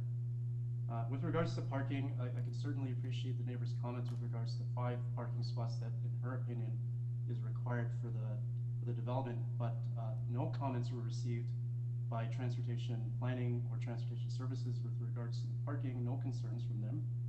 And they do their thorough review. They have engineers that review this, and they provided no comments. With regards to the concept that there could be 5 parking spots required for this, no transportation engineer has provided any opinion of that. And I don't think the neighbor has a report or a transportation engineer that can verify those claims. So also going back to Achilles' comments, the gentleman who was at number 674, I can appreciate that he understands that there is increased development happening along the major street to the north on Dundas for the Junction 131 unit building.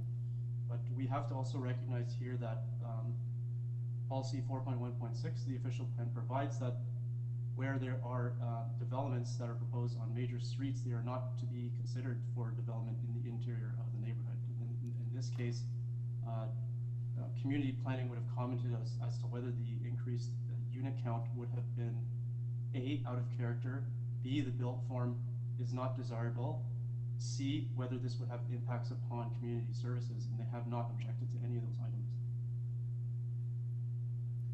Thank you very much. Okay. I believe that wraps up my comments in response to the submissions by the neighbors. Very good. Let's see if panel members have questions for you. Mr. Chang, go ahead. Hi, I just want to follow up the questions on the parking requirement. I think you are looking for a variance from 4 to 3, am I right? That's correct. Yes, so, and I'm looking at your floor plans. Your architect had identified the square footage of the unit. Let's use square feet instead of square meters. They're roughly about 1,200 square feet per each unit.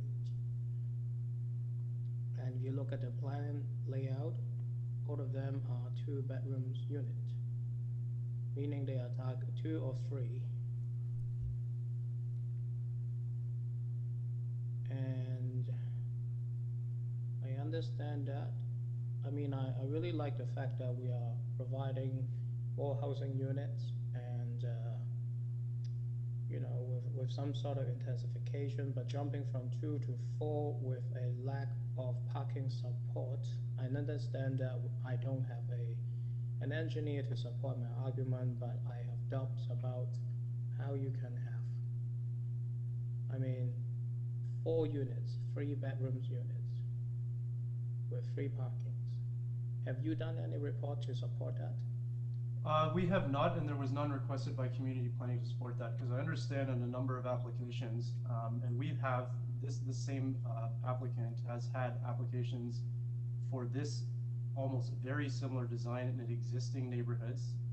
Other examples that have been to this committee before and approved are 2343 Gerard, also 574 Davenport, which also Gerard, which also had reductions in parking. Gerard is on the east side of Yonge Street, right? Yes, I understand, but I'm just explaining it, sir. Road with TTC. Yes, I'm explaining, sir. Can you give me another example that is relevant to your application? I'm trying to help you. So if you throw me some example that is completely opposite with the context of your site, you are basically demeriting your application. I don't believe that is so, sir, because 2 of these applications in existing established neighborhoods have come before the committee again.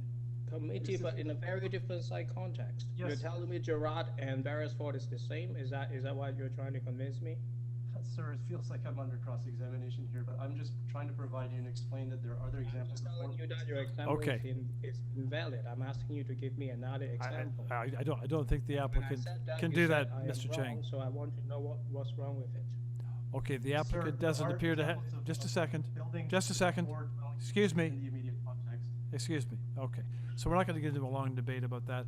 The applicant does not appear to have the example that you're asking for right at his fingertips. Here's another question for the applicant. That's from Ms. Chang. Ms. Chang, go ahead. Oh, it's not that's a question because I'm listening to the exchange, and then I just want to remind our members that he's not saying identical. It's just that the context is very similar. In this kind of analysis, we can only draw to the similarity of different sites. Okay. We cannot say that specifically is exactly. Ms. Chan, I'm going to ask you to save that for when we go into committee. Are there any further questions for the applicant? Mr. Byte has a question for the applicant. After that, we'll take it into committee for comment. Thank you, Mr. Chair. Applicant, I was just wondering about variance number 8. Variance number 8 to me seems to be the crux of your application, what your application rests on, because it's essentially, if I read it correctly, it's asking for a zoning change, a zoning allowance, if you like, and everything rests on that. Am I correct in understanding that? Sir, there were other issues brought up with regards to parking, but it does seem that the central discussion is around the unit count. Okay, thank you. Thank you. Ms. Hayes, go ahead with your question. I have a question, just to, I'd like to hear the submission, with respect to the immediate neighbor's concern with respect to where is refuse going to be stored for these 4 units. I don't see anything on the plans, so I'd like some answer with respect to that, please. Thank you, ma'am. The refuse will be stored in the rear yard, where it says shared rear yard on the plan before you on the screen. So the garbage bins will be rolled out on garbage day as they are for every other property in the So city. are they gonna be stored on the soft-scaped portion of the rear property? There will be a platform placed there for the garbage. If not, it would be on the hardscape portion on the asphalt driveway. And is there gonna be like 3 bins per unit? I am not exactly sure what the requirements are from solid waste management, but that would be definitely resolved through the building permit process, in which city buildings would indicate to the applicant as to quantity and location of the storage bins. Thank you.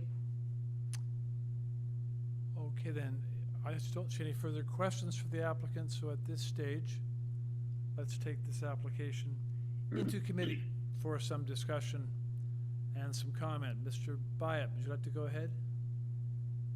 Sure. Thank you, Mr. Chair. It looks like the application presented, fourplex, certainly goes from a single dwelling home to fourplex, seemingly supports the idea of providing increased housing. However, it also appears that it may create more problems. In trying to solve one problem, and that is a shortage of housing, it may create additional problems, parking being one, the garbage disposal. It seems almost that that this particular application may create additional problems, and that may all come from the variance number 8, because the moment you go from a 2-plex to a 4-plex, it changes the dynamics. And so I'm not very comfortable with that particular variance, which of course everything rests on. Yes, it does. Thank you. Mr. Chan, go ahead, please. Okay, I actually have the opposite view, because after the review, listening to the rationale of the planning, and also they have worked really closely with planning staff, and then that is some sort of predicting the trend in this is very established area, and with very intense transit routes, and I think that it can support that extra unit. The reason why is that if you look at the proposal, the 4-plex, they are not undersized. A lot of times we increase units or secondary units, we have seen like multiple secondary units. A lot of times if the units are very small or tight to the require another variance, means that probably is overdeveloped. But these are very comfortable size units that actually the city is lacking right now. And also with these 4 units, you look at the variance 5, they're only asking for 5% increase on the FSI. It means that the massing, they're not asking for height and depth. And it seems that the massing will fit into the site can actually accommodate that. And I do not see in that area where 4 units and 3 parkings is normal. It's actually, I think the parking rate is quite high. So I'm actually in support of this application as it is. Thank you. Mr. Chang, Ms. Hayes?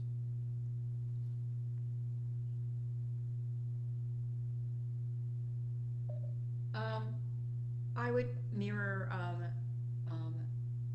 my colleagues, my previous, the comments of my colleague. I believe I can support this application. Parking is always something, it's an issue. There are 4 units, 3 bedrooms and 1 2-bedroom. It is close to transit corridors. We approve, committee approves single family dwellings with no parking. So I think that, we're always gonna have some issue there. I think the context with respect to that there's no height variance, there's no length or depth variance. The FSI is minor. I don't think it's pushing the envelope in terms of built form, and I think the 4 units in the context of where this is located and the access to transit, I think the area can absorb it, and I would be in support of the application. Thank you. Mr. Chang? I like the scale and the size of the development, but I think the number of occupants in this property is more than the street can afford, based on the way how they manage the parking and also for the traffic that it's going to bring in. So for that reason, I cannot support the application. Thank you very much. For my part, the thought of adding units with the issue that we all know about of the missing middle rental accommodation is attractive, but the thought always on that was that we can do it in neighborhoods on a moderate basis without changing the nature and the feel of those neighborhoods. So obviously I feel that the 2 units would not change the neighborhood or feel of the neighborhood, but I do have concern that 4 units would have an impact and would change the feel for houses and properties that are in close proximity to this one. So even though the FSI increase is not huge, I'm still concerned. Yes, the number of residents of a 4-plex is going to have an impact, and for that reason, I would have to say I will not be supporting this application. So I shall look to someone on committee for a motion on the application, please.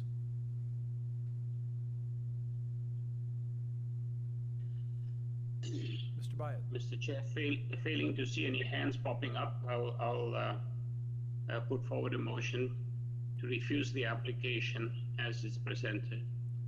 Motion, okay. Is there a second to that motion? It is seconded by Mr. Chang. So moved and seconded to refuse the application. Those in favor of that motion, show of hands, please. Those opposed. Let the record show that both Ms. Hayes and Ms. Chen are opposed. The motion is carried by 3 votes to 2, and the application is thereby refused. And with that, the panel moves on to application number 10. Oh, through you, Mr. Chair. We just have to switch to YouTube stream, so we'll take a 2-minute break. Okay, so we will be taking now a 2-minute technical break to switch streams. Everybody stand by, please. Anyone watching on YouTube, we'll just switch over to the PM part 1.